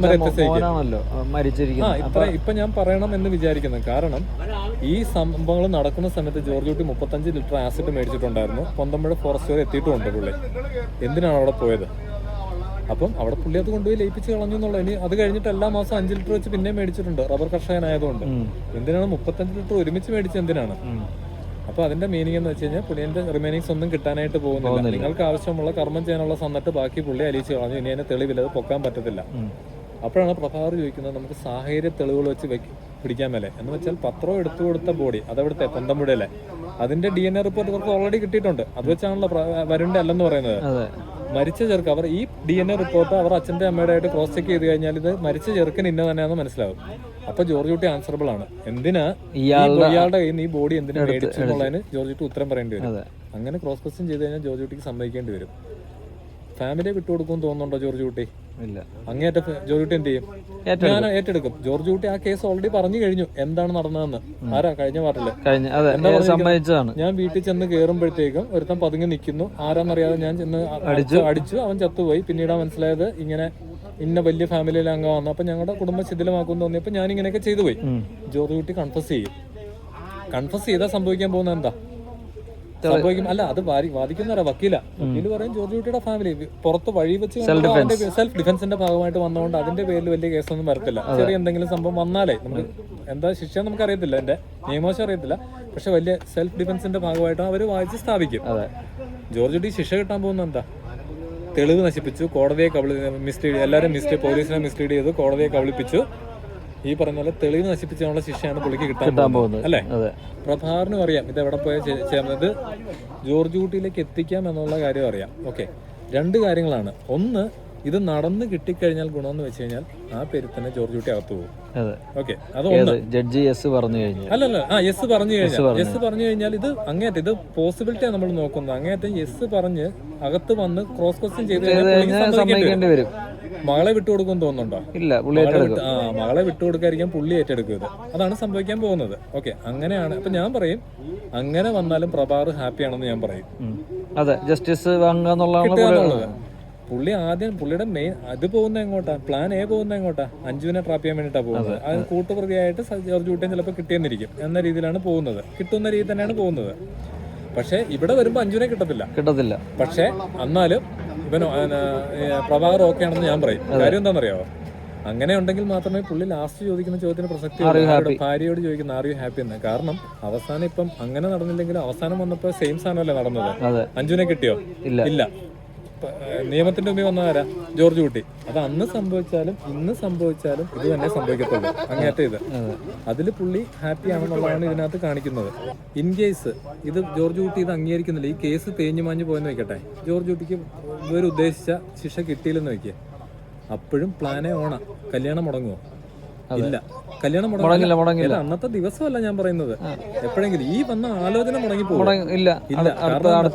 കല്യാണം മുടങ്ങി പോണമെന്നുണ്ടെങ്കിൽ ഈ പറഞ്ഞ ചെറുക്കൻ കൂട്ടർ പുറകോട്ട് മാറണം. ഇവിടുത്തെ ഒരു കേസിൽ അവർ പുറകോട്ട് മാറത്തില്ല, എന്ത് വന്നാലും അവർ പുറകോട്ട് മാറത്തില്ല. അതിന്റെ മീനിങ് എന്ന് വെച്ച് കഴിഞ്ഞാൽ ഈ പ്ലാൻ എന്ന് പറയുന്ന സാധനം ഇപ്പോഴും പോസിബിൾ ആണ്, ഇത് ഫോർവേഡ് തന്നെ പോകും. അപ്പൊ ഇതിനകത്ത് പുള്ളി സത്യത്തിൽ എറിഞ്ഞു നോക്കുന്നതാണൊന്ന്, നടക്കില്ല എന്നുള്ള സംഭവം. എങ്ങനെ കളിച്ചാലും പുള്ളിക്ക് ഗോൾ തന്നെയാണ് ആ കാര്യത്തിൽ. പക്ഷെ അതിനകത്ത് പുള്ളി പറയുന്നുണ്ട് ഇതൊരു ഡൈവേർഷൻ മാത്രമായിരുന്നു, ശരിക്കുള്ള പ്ലാൻ അത് ഇൻ മോഷൻ എന്ന് പറഞ്ഞ പുള്ളി പറയുന്നുണ്ട് അതിനകത്ത്, ശരിക്കുള്ള പ്ലാൻ. അപ്പോഴാണ് നമ്മുടെ ഐ ജി പറയുന്നത്, മിസ്റ്റർ പ്രഭാകർ നിങ്ങളുടെ പ്ലാൻ എന്താണെന്ന് എനിക്ക് അറിഞ്ഞേ പറ്റൂ. പുള്ളി പറഞ്ഞു of course I will tell you sir എന്ന് പറഞ്ഞിട്ടാണ് പുള്ളി യഥാർത്ഥ പ്ലാൻ വിശദീകരിക്കുന്നത്. ഇവിടെയാണ് നമുക്ക് ഇവിടുന്നാണ് ആ സ്പീഡ് കൂടുന്നത് ശരിക്കും ക്രിയേറ്റ് ചെയ്ത് വെച്ചിരിക്കുന്നതിനകത്ത്. ഇവിടെ ഓക്കെ ഇവരുടെ പ്ലാൻ എന്താ, ആദ്യത്തെ പ്ലാൻ എന്താ പറയുന്നത്? അല്ല ഐ ജിനെ കൂട്ടുന്നത് എന്തിനാണ്? മറ്റേ പോലീസ് ഈ കേസ് റീഓപ്പൺ ചെയ്യാൻ. അതിനകത്ത് രണ്ട് കാര്യങ്ങളുണ്ട്. റീഓപ്പൺ ചെയ്യണം ഒന്നാമത്തെ. അതെ, അതിനാലാണ് ഇത് കോടതിയിൽ വന്ന് അതിനു മുമ്പ് വേറെ കാര്യമുണ്ട്. അതിനു മുമ്പ് ഈ പറഞ്ഞ സഹദേവൻ ഇവിടെ എല്ലാം കയറിയിട്ട് അക്രമം കാണിച്ചിട്ട് കേസ് ഓൾറെഡി പുറത്തു വന്ന് സഹദേവൻ എക്സ്പോസ്ഡ് ആയി. അപ്പോഴത്തേക്കും അത് മാത്രമല്ല, സാബുവിന്റെ അടുത്ത് സഹദേവൻ സഹായം ചോദിച്ച് ചെല്ലുന്നുണ്ട്. സാബു നേരെ വന്ന് ഐ ജി പറയുന്നുണ്ട്. അപ്പൊ ഐ ജി ഓൾറെഡി ആലോചിച്ചിരിക്കുവാണ് ഇവൻ എന്താ കാണിക്കുന്നത്. പത്രോയുടെ ലീഡ് കിട്ടിയ കാര്യം അപ്പൊ തന്നെ സഹദേവൻ പ്രഭാകരനെ അറിയിച്ചു. അപ്പോഴത്തേക്കും ഓക്കെ അതിന്റെ പോസിബിലിറ്റി. അപ്പോഴാണ് പുള്ളി അതിന്റെ അടുത്ത സാധനങ്ങൾ ഇതുമായിട്ടൊക്കെ ചെല്ലുമ്പോഴാണല്ലോ ഇതിന് കേസ് കൊടുക്കുന്നത്. ആണ്, അതായത് പത്രയുടെ വീട്ടിൽ ചെന്ന് ഭീഷണിപ്പെടുത്തി എന്നുള്ള കേസ് വരുമ്പോഴത്തേക്കാണ് പിടിപ്പിക്കുന്നത്. അപ്പോഴത്തേക്കും അപ്പം പ്രഭാകർ പുറത്തു വരേണ്ട സമയമായി. അപ്പോഴാണ് പുള്ളി വരുമ്പോൾ പുള്ളിയെ സംബന്ധിച്ചിടത്തോളം വരുണിന്റെ ബോഡി റിമൈനിങ്സ് അവിടെ ഈ പുള്ളി വരുമ്പോ പുള്ളിയുടെ കാഴ്ചപ്പാടെന്താ മറ്റേ വീടിന്റെ അടിയിൽ പത്രയുടെ വീടിന്റെ അടിയിൽ സാധനം ഉണ്ടെന്ന് പറഞ്ഞാണ് പുള്ളി വരുന്നത്. അവിടെയാണ് പോയിന്റ്, മനസ്സിലായോ? അതാ പുള്ളി ധൈര്യത്തോടെ വന്നിട്ട് നമുക്ക് ആ കേസ് റീഓപ്പൺ ചെയ്യാം, ഇതുകൊണ്ട് സാഹചര്യ തെളിവ് വെച്ച് പറ്റത്തില്ല എന്ന് പറയുമ്പോഴാണ് പറയുന്നത് മിസ്റ്റർ പ്രഭാത് ഞാൻ പറയുന്നത് കേൾക്കൂ, ഇതുപോലെ പുള്ളിയുടെ റിമൈനിങ്സ് ഒന്നും ഇല്ല എന്ന് പറയുന്നുണ്ട്. അപ്പൊ നമുക്ക് എന്തെങ്കിലും ചെയ്യാൻ പറ്റത്തില്ല, പണ്ട് ഇങ്ങനെ സാഹചര്യ തെളിവുകൾ വെച്ച് നമുക്ക് ഇങ്ങനെ ചെയ്യാൻ, കാരണം DNA റിപ്പോർട്ട് ഉണ്ട്. ജോർജ് കുട്ടി ഉത്തരം പറഞ്ഞു സാഹചര്യ തെളിവ് വരുമ്പോഴത്തേക്കും. അത് മാത്രമല്ല ജോസ് പണ്ട് ഇതും DNA എവിടുന്ന് ഈ സമയത്ത് പുള്ളി ശവം എടുത്തിട്ടുണ്ട്, അതിന് ജോർജ് കുട്ടി ഉത്തരം പറയണം. പിന്നെ ഇത് എവിടുന്നാ കിട്ടിയെന്ന് ഇപ്പൊ ആസ്പത്രി തെളിവ് പ്രകാരം ഇപ്പൊ എവിടുന്നാ വന്നിരിക്കുന്നത്? സ്റ്റേഷനിൽ പുള്ളി ഇറങ്ങിപ്പോന്ന വിറ്റ്നസ് ഉണ്ട് ജോസ്. അപ്പൊ ഇതെല്ലാം കൂടെ കണക്ട് ചെയ്യുമ്പോൾ ജോർജ് കുട്ടി പെടും, ഉറപ്പായിട്ടും പെടും. അങ്ങനെ നിൽക്കുവാണ്. ആ രീതിയിലാണ് ഇവർ പ്രൊസീഡ് ചെയ്യുന്നത്, കല്യാണം നടത്താതെ. അങ്ങനെ കല്യാണം നടക്കുന്നതിന് കിട്ടിയാലോ, അതാ ഞാൻ പറഞ്ഞത്. അങ്ങനെ നടന്ന് ജോർജ് കുട്ടി അകത്ത് കൺഫസ് ചെയ്ത് അകത്ത് പോയെന്ന് പറഞ്ഞാലും ഹീസ് ഹാപ്പി. ആര്? പ്രഭാകർ ഹാപ്പിയാണ്. അല്ലെന്നുണ്ടെങ്കിൽ ലാസ്റ്റത്തെ ചോദ്യം വെറുതെ ആയി പോകും. ചോദിക്കുന്നത് ആർ യു ഹാപ്പി എന്ന് ചോദിക്കുന്ന കാര്യം അത് തന്നെയാണ് ഇപ്പോഴും നടന്നത്. അഞ്ജുവിനെ കിട്ടിയില്ലെന്ന് മാത്രമേ ഉള്ളൂ. പക്ഷെ പുള്ളിക്ക് നീതി കിട്ടണം, ജസ്റ്റിസ് ആണ് പുള്ളിയുടെ പ്രശ്നം. അല്ലെ പുള്ളിക്ക് വൈരാഗ്യവും കാര്യങ്ങളൊന്നുമില്ല, പുള്ളിക്ക് ജസ്റ്റിസ് കിട്ടണമെന്നുള്ളതാണ് പുള്ളിയുടെ ആവശ്യം. അത് കിട്ടി, അതാണ് അവസാനം സംഭവിച്ചത്. ഇനി ഈ അവസാനം വരുമ്പോൾ ഈ പത്രക്കാർ എല്ലാം പടം കഴിഞ്ഞ് ടൈലന്റ് ആകുമ്പോഴത്തേക്ക് ഒരു കാര്യം പറയുന്നുണ്ട്. ഇതുപോലെ പത്രക്കാർ പറയുന്നതായിട്ട്, ന്യൂസ് ചാനലിൽ പറയുന്നതായിട്ട്, പഴയ വരുൺ കേസ് റീഓപ്പൺ ആയി ജോർജ് കുട്ടി സമ്മതിച്ചു എന്നാ പറയുന്നതൊക്കെ പറയുന്നുണ്ട്. ആ ന്യൂസ് ആരാ കാണുന്നത്? ഗീത പ്രഭാകർ കണ്ടുകൊണ്ടിരിക്കുമ്പോഴാണ് പ്രഭാകർ എന്നിട്ട് ചോദിക്കുന്നത് ആർ യു ഹാപ്പി എന്ന് ചോദിക്കുന്നത്.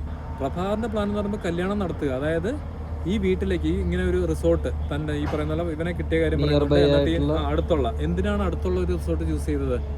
കാരണം ജോർജ് കുട്ടിക്ക് ആക്സസിബിൾ ആയിരിക്കണം. ഇവിടെ അപകടം പറ്റിക്കഴിഞ്ഞാൽ ജോർജ് കുട്ടി ബോഡിയും കൊണ്ട് മുങ്ങാനുള്ള സമയം കിട്ടുന്ന ടൈപ്പ് ഒരു ദൂരത്തിലായിരിക്കണം ഈ സാധനം. ജോർജ് കുട്ടിക്ക് എത്താൻ പറ്റണം പെട്ടെന്ന്.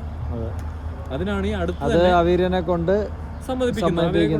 ഇങ്ങനെ ഹണിമൂണിന് 2 ദിവസത്തേക്ക് ഇന്ന റിസോർട്ടിൽ പോകുന്ന രീതിയിൽ ഇവരുടെ വീട്ടിൽ പ്രസന്റ് ചെയ്ത് ഇവിടെ നമ്മൾ കുറച്ച് കാൽക്കുലേഷൻ നടത്തണം. മുമ്പേ അവരായ നമുക്ക് എത്ര നാൾ മുമ്പാണ് ഇവന് പ്രഭാകറിന് കിട്ടിയതെന്നുള്ള കണക്ക് പോലെ തന്നെ ഇവിടെ ഒരു കാൽക്കുലേഷൻ നടത്താം. വീടിന് അടുത്തെന്ന് പറയുമ്പോൾ നമുക്ക് എത്ര കിലോമീറ്റർ കാൽക്കുലേറ്റ് ചെയ്യാം? 10 കിലോമീറ്റർ.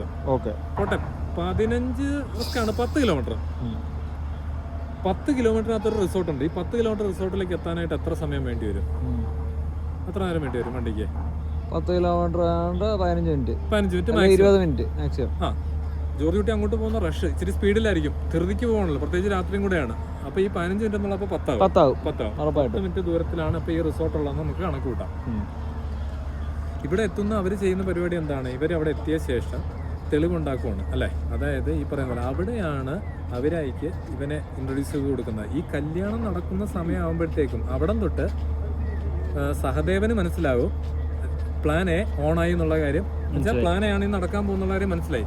പക്ഷെ കൂടെയുള്ള സാബുവും രാജന്റെ ധാരണ എന്താ, പ്ലാൻ എല്ലാം തെറ്റി, എല്ലാം പോയെന്ന് പറഞ്ഞാൽ അവരവിടുന്ന് അവരുടെ റോള് കഴിഞ്ഞു, അവിടെ അവര് തീർന്നു, അവര് മാറി ആണല്ലോ. ഇനി എന്നിട്ട് വേറെ കാര്യമൊന്നുമില്ല, ഞങ്ങൾ പൊക്കോട്ടെ സാറേ എന്ന് പറഞ്ഞാൽ രണ്ടുപേരും അങ്ങ് പോയി. സാബു എന്തിനാ പോകുന്നത്? പോലീസിന്റെ ഭാഗത്ത് നിന്ന് ഇവർ അതിനാ ശ്രമിച്ചത്. സാബുവിന് അറിയത്തില്ല പ്ലാൻ ബി എന്ന് പറയുന്നത്, പ്ലാൻ എ എന്ന് പറയുന്ന സാധനം കിടക്കുന്ന കാര്യം പുള്ളിക്ക് അറിയത്തില്ല. അത് ഐ ജിക്ക് അറിയാം. അല്ല, ഐ ജിക്ക് എപ്പോഴും അറിയത്തില്ല. അവിടെ വെച്ച് ഐ ജിക്ക് അറിയത്തില്ല, ആർക്കും അറിയത്തില്ല. പോലീസിനെ സംബന്ധിച്ചിടത്തോളം അവർക്ക് അറിയത്തില്ല. ഇവിടെ ഈ കല്യാണം നടന്നു കഴിയുമ്പോഴാണ്, കല്യാണം നടന്ന് ഇവർ പുറപ്പെടുമ്പോഴാണ് മത്തായിച്ചൻ വിളിച്ച് പറയുന്നത് സാറേ ഇവരവിടെ നിന്ന് പുറപ്പെട്ടുണ്ടെന്ന്. അപ്പോൾ ഈ പറയുന്ന പ്രഭാകർ ഒന്ന് ചിരിക്കും അല്ലേ. അപ്പോഴാണ് ഐ ജി ചോദിക്കുന്നത് mister Prabhakar what is going on എന്ന് ചോദിക്കുന്നത് അല്ലേ. അവിടെ പുള്ളി പറയുകയാണ് എന്താണ് പുള്ളിയുടെ പ്ലാൻ എന്നുള്ളത് പുള്ളി പറയുകയാണ്. ഇവരെ അവിടെ എത്തിച്ച ശേഷം സഹദേവൻ പുറകെ ചെന്ന് അങ്ങോട്ടുള്ള തെളിവുകളെല്ലാം ഉണ്ടാക്കും. അതിനുശേഷം ജോർജ് കുട്ടിയെ വിളിച്ച് വരുത്തും അങ്ങോട്ട്. അപ്പം നമുക്കിവിടെ തെറ്റിദ്ധാരണ വരുന്നൊരു സംഭവമുണ്ട്. ഇതിൽ ഈ വീഡിയോ കോൾ വിളിക്കുക എന്നുള്ളത് തന്നെയാണ് ആക്ച്വൽ പ്ലാൻ എന്ന് പറയുന്നത്. അപ്പോൾ അവിടെ പറഞ്ഞു കേൾക്കുന്നത് എന്താ, ഇവിടെ ജോർജ് കുട്ടിയെ വിളിച്ച് വരുത്തുക എന്നുള്ളതാണ് അടുത്ത കടമ്പ എന്ന് പറയുന്നുണ്ട്. ആ കടമ്പ എന്ന് പറയുമ്പോൾ നമ്മൾ ചിന്തിക്കുക ശരിയാണല്ലോ, ഇനി എങ്ങനെ അവർക്ക് ഉത്തരവില്ലെന്നാണ് നമ്മൾ ചിന്തിക്കുക, പ്രേക്ഷകർ ചിന്തിക്കുന്നത്. പക്ഷെ അങ്ങനെയല്ല, ഈ വീഡിയോ കോൾ തന്നെയാണ് അവരുടെ പ്ലാൻ, അവിടെ വിളിച്ച് വരുത്തുക എന്നുള്ളത് തന്നെയാണ് പ്ലാൻ. അതിന്റെ പ്രകാരം പുള്ളി വിളിക്കുന്നു. ആ സമയത്താണ് ഈ പറയുന്ന പോലെ അറിയാതെ അവര് എൻ്റെ മുമ്പിലേക്ക് കയറി വരുമ്പോൾ പാനിക്കായിട്ട് ഫോൺ കട്ടായി പോകുന്നു. അപ്പോൾ ഇത്രയും കണ്ട സ്ഥിതിക്ക് എന്ത് ചെയ്യും, പുള്ളി ഓടി അങ്ങോട്ട് വരുവാണ്. ആര്? ജോർജ് കുട്ടി മകളുടെ അടുത്തേക്ക് വരികയാണ്. ജോർജ് കുട്ടി കണ്ടിരിക്കുന്ന എന്താണ്, തൻ്റെ മകളും ഭർത്താവും ഉള്ള മുറിക്കകത്ത് ആരുണ്ടെന്നാണ് കരുതുന്നത്, സഹദേവനെത്തി. സഹദേവനാരാ? ഭയങ്കര ശത്രുവാണ്. പുള്ളി എക്സ്ട്രീം എന്ത് സംഭവിക്കും അവിടെ, ഏറ്റവും കൂടി വന്നു കഴിഞ്ഞാൽ കൊന്നു കാണും, രണ്ടുപേരെയും കൊന്നു കാണും. പുള്ളി അത് പ്രതീക്ഷിച്ചാണ് അങ്ങോട്ട് പോകുന്നത്, ആണോ അല്ലേ? അപ്പോൾ പോകുന്ന വഴിക്ക്, പുള്ളി വീട്ടിൽ നിന്ന് ഇറങ്ങി പോകുന്ന വഴിക്കാണ് പുള്ളി ചിന്തിക്കുന്നത്, ഓക്കെ സഹദേവൻ അങ്ങനെ ഒരു വൈരാഗ്യം കൊണ്ട് കൊല്ലാനാണ് പ്ലാൻ ഉണ്ടെങ്കിൽ കൊന്നാ പോരെ, എന്നെ എന്തിനാ അറിയിച്ചത്, അറിഞ്ഞാ പോരെ, ഞാൻ അറിഞ്ഞാ പോരെ, എന്തിനാ? അപ്പോഴാണ് പുള്ളി ആലോചിക്കുന്നത് എന്നെ എന്തിനാണ് എന്ന് പറയുമ്പോൾ പുള്ളി വണ്ടി നിർത്തി ആലോചിക്കുമ്പോൾ തെളിവിന്റെ കാര്യം പുള്ളിയുടെ മനസ്സിൽ ഓർമ്മ വരും, തെളിവുകൾ വന്ന കാര്യം, ദൃശ്യം സിനിമയും മറ്റ് സിനിമകളും കാര്യങ്ങളൊക്കെ ഓർമ്മ വരും. ഓക്കെ, തെളിവുകൾ ഉണ്ടാക്കിയിട്ടാണ് വന്നിരിക്കുന്നതെന്നുള്ള ഒരു സംഭവം പുള്ളിയുടെ ഓർമ്മയിൽ വരും. പുള്ളി ഓർമ്മ എന്ത് ചെയ്യും, വണ്ടി അവിടെ സ്റ്റോപ്പ് ചെയ്തിട്ട് പുള്ളി ആലോചിക്കും എന്ത്. അപ്പം ഒന്ന് ആലോചിക്കുമ്പോഴത്തേക്കാണ് റിവേഴ്സ് വരുമ്പോഴത്തേക്കാണ് പഴയ മറ്റേ കുഴി വെച്ച കാര്യങ്ങളൊക്കെ ഓർമ്മ വരുന്നത്. അതെന്നെ വിളിച്ചത് വരാം സഹോദരൻ. അപ്പോൾ പുള്ളിക്ക് എന്താ ജോർജ് കുട്ടി ചിന്തിക്കുന്നത് എന്താ, ഇവരെ ഇപ്പോൾ ആരെങ്കിലും തട്ടിക്കാണും, കൊന്നു കാണും, അല്ലെന്നുണ്ടെങ്കിൽ എവിടുന്നെങ്കിലും ഏതെങ്കിലും ബോഡി കൊണ്ടിടാനായിരിക്കും പ്ലാൻ. എന്ന് വെച്ചാൽ ഇവരെല്ലാം രണ്ടുപേരും മരിച്ചു കാണുമെന്നുള്ളതാണ് പുള്ളിയുടെ ധാരണയിൽ വരുന്നത്. അപ്പോൾ പുള്ളി ഈ പോകുന്ന വഴിക്ക് എന്ത് ചെയ്യും, ഉടനെ തന്നെ ഇതിനെ ബ്ലോക്ക് ചെയ്യും. അപ്പോൾ പുള്ളിയുടെ ആവശ്യം സഹദേവന്റെ ഏതോ ഒരു ബോഡി കൊണ്ടിടാൻ പോകുകയാണെന്നുള്ള മനസ്സിലാവും. ആരുടെയാണ് എന്താണെന്നുള്ള പുള്ളിക്ക് പിക്ചർ കിട്ടുന്നില്ല. അതിന്റെ കാരണം എന്ന് വെച്ചാൽ പോകുന്ന വഴിക്ക് ഞാൻ ഈ പറഞ്ഞ പോലെ തന്നെയാണ്. കാരണം സഹദേവൻ ഈ വീഡിയോ കോൾ വിളിക്കുന്ന സമയത്ത് ഇവർ തെളിവുകൾ ഉണ്ടാക്കിയിട്ടില്ല അവിടെ, അത് ശ്രദ്ധിക്കണം. കാരണം അഞ്ചു ഇവിടെ കട്ടിലേക്ക് കിടക്കുന്ന സമയത്ത്, മയങ്ങി കിടക്കുന്ന സമയത്താണ് ഈ വീഡിയോ കോൾ ചെയ്യുന്നത്. തെളിവുകൾ ഉണ്ടാക്കിയിട്ടില്ല. എന്തുകൊണ്ടാണ് തെളിവുകൾ ഉണ്ടാക്കാത്തത്? അതായത് ഇവർക്ക് ഈ 10 മിനിറ്റ് ദൂരം എന്ന് പറഞ്ഞില്ലേ, ഈ 10 മിനിറ്റ് ദൂരം കാൽക്കുലേറ്റ് ചെയ്യുമ്പോഴത്തേക്കും ഇവര് ഇപ്പൊ ഈ പറഞ്ഞ പോലെ ഇവര് വിളിച്ചതിന് ശേഷം, ജോർജ് കുട്ടി ഇത് അറിയിച്ചതിന് ശേഷമാണ് ഇവര് തെളിവുണ്ടാക്കാൻ നിൽക്കുന്നതെങ്കിൽ ഒരു 5 മിനിറ്റ് സമയം വേണ്ടേ തെളിവുകളെല്ലാം ഉണ്ടാക്കാനായിട്ട്? വേണം. ഈ 5 മിനിറ്റ് സമയം എന്ന് പറയുമ്പോൾ ജോർജ് കുട്ടി വീട്ടിൽ നിന്ന് ഇറങ്ങി പകുതി ദൂരം വന്നു കഴിഞ്ഞു അല്ലെ. പിന്നെ ഇവർ ഇറങ്ങുമ്പോഴത്തേക്ക് ഭയങ്കര ഒരു പ്രശ്നമുണ്ട് അവിടെ. ഇടയ്ക്ക് വെച്ച് കണ്ടാലും അങ്ങനെയൊക്കെയുള്ള ഒരു റിസ്ക് കിടപ്പുണ്ട്. അവർക്കും ടൈമില്ല. അപ്പോൾ ഒരു കാര്യം, എന്നാൽ പിന്നെ ഇവർക്ക് തിരിച്ച് ചെയ്തുകൂടായിരുന്നു. അതായത് ആദ്യം തെളിവുണ്ടാക്കിയ ശേഷം ജോർജ് കുട്ടി വിളിച്ചറിയിച്ചാൽ പോരായിരുന്നു. പറ്റത്തില്ല. അവിടെ പ്രശ്നം എന്താ, ഇവിടെ ജോർജ് കുട്ടിക്ക് തന്നെ കുടുക്കിയതാണെന്ന് മനസ്സിലാകുന്ന എവിടെ വെച്ച് എന്താണ്, അതായത് ഇവരുടെ യഥാർത്ഥ പ്ലാൻ എന്താണെന്നുള്ള തെളിവൊക്കെ സംഘടിപ്പിച്ചിട്ട് വിളിച്ചതെന്ന് മനസ്സിലായി. പക്ഷെ അത് തന്റെ വീട്ടിലേക്കുള്ള കാര്യങ്ങളെ പുള്ളി ബ്ലോക്ക് ചെയ്തത്. ഇവിടെ എന്താന്നുള്ള പുള്ളി ചിന്തിക്കുന്നില്ല, അറിയത്തുമില്ല. മനസ്സിലാകുന്നത് ഇവിടെ എത്തിക്കഴിഞ്ഞിട്ട് കത്തിയും ചോരം കാണുമ്പോഴാണ് പുള്ളിക്ക് മനസ്സിലാകുന്നത് മറ്റവനെ തട്ടിക്കാണ്, അവന്റെ ബോഡി കുഴിച്ചിടാൻ വേണ്ടിയിട്ടാണ് അങ്ങോട്ട് പോയിരിക്കുന്നതെന്ന് ജോർജ് കുട്ടി അവിടെ കണക്കൂട്ടുവാണ്. ഇത് അവിടെ വെച്ച് മനസ്സിലാവുന്നതുകൊണ്ടാണ് പുള്ളി ഇമ്മീഡിയറ്റ്ലി പ്രവർത്തിച്ച് ഇത് നേരെ റിവേഴ്സ് ആക്കുന്നത്. സഹദേവൻ അഞ്ജുവിനെയും അവരായെയും ആക്രമിച്ച് അപായപ്പെടുത്തി അവരായും കൊണ്ട് അല്ലെ കൊന്നു കാണും അല്ലെ കൊണ്ട് മുങ്ങി എന്നുള്ള കാര്യത്തിലേക്ക്, അതുകൊണ്ടാണ് അങ്ങനെ പുള്ളി എത്തിക്കുന്നത്.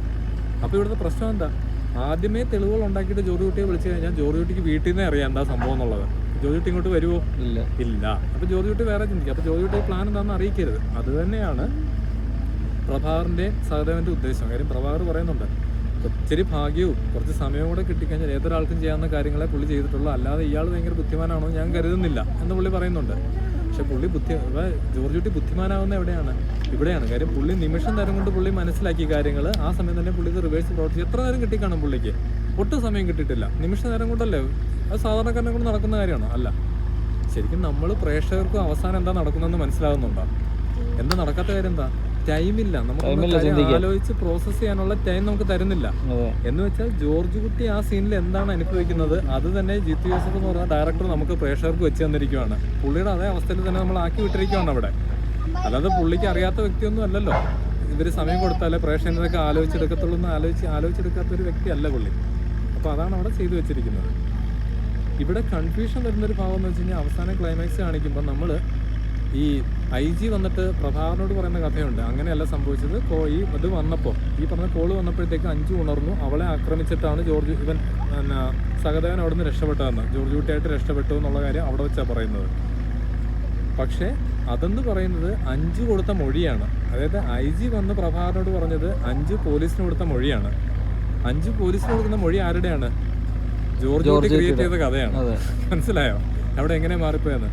അപ്പോൾ ഈ ക്ലൈമാക്സിൽ കൺഫ്യൂഷൻ ഒഴിവാക്കാൻ നമുക്ക് സിമ്പിളായിട്ട് പറ്റും. അതായത് ഈ IG പറയുന്ന വേർഷൻ ഉണ്ടല്ലോ, അത്രയും കാണിക്കുന്നത് ആ ദൃശ്യത്തിൻ്റെ എതിരെ നമ്മളൊന്ന് കണ്ണടച്ചു കഴിഞ്ഞാൽ കണ്ടിന്യൂറ്റി ഉള്ള ഒരു ഫുൾ സാധനം കിട്ടും. അതായത് ശരിക്കും ഈ പ്രഭാകർ IG-യോട് കഥ പറയുന്ന സമയത്ത് കാണിക്കുന്ന വിഷ്വൽസ് അത് ആക്ച്വലി നടക്കുന്ന വിഷ്വൽസാണ്. ഓക്കെ, നമ്മൾ വിചാരിക്കുന്ന ഇതായിരിക്കും പ്ലാൻ. നമ്മൾ കുറേ സിനിമകൾ കണ്ട് ശീലിച്ചതിൻ്റെ കുഴപ്പമാവാം. നമ്മൾ ഇതാണ് പ്ലാൻ, ഇനി എക്സാക്ട്ലി എന്താ നടന്നു എന്നുള്ളത്. എക്സാക്ട്ലി നടന്നു എന്നുള്ളതാണ് കാണിക്കുന്നത് ശരിക്കും. അതിനകത്തൊരു വോയിസ് ഓവർ വരുന്നതെന്ന് മാത്രമേ ഉള്ളൂ.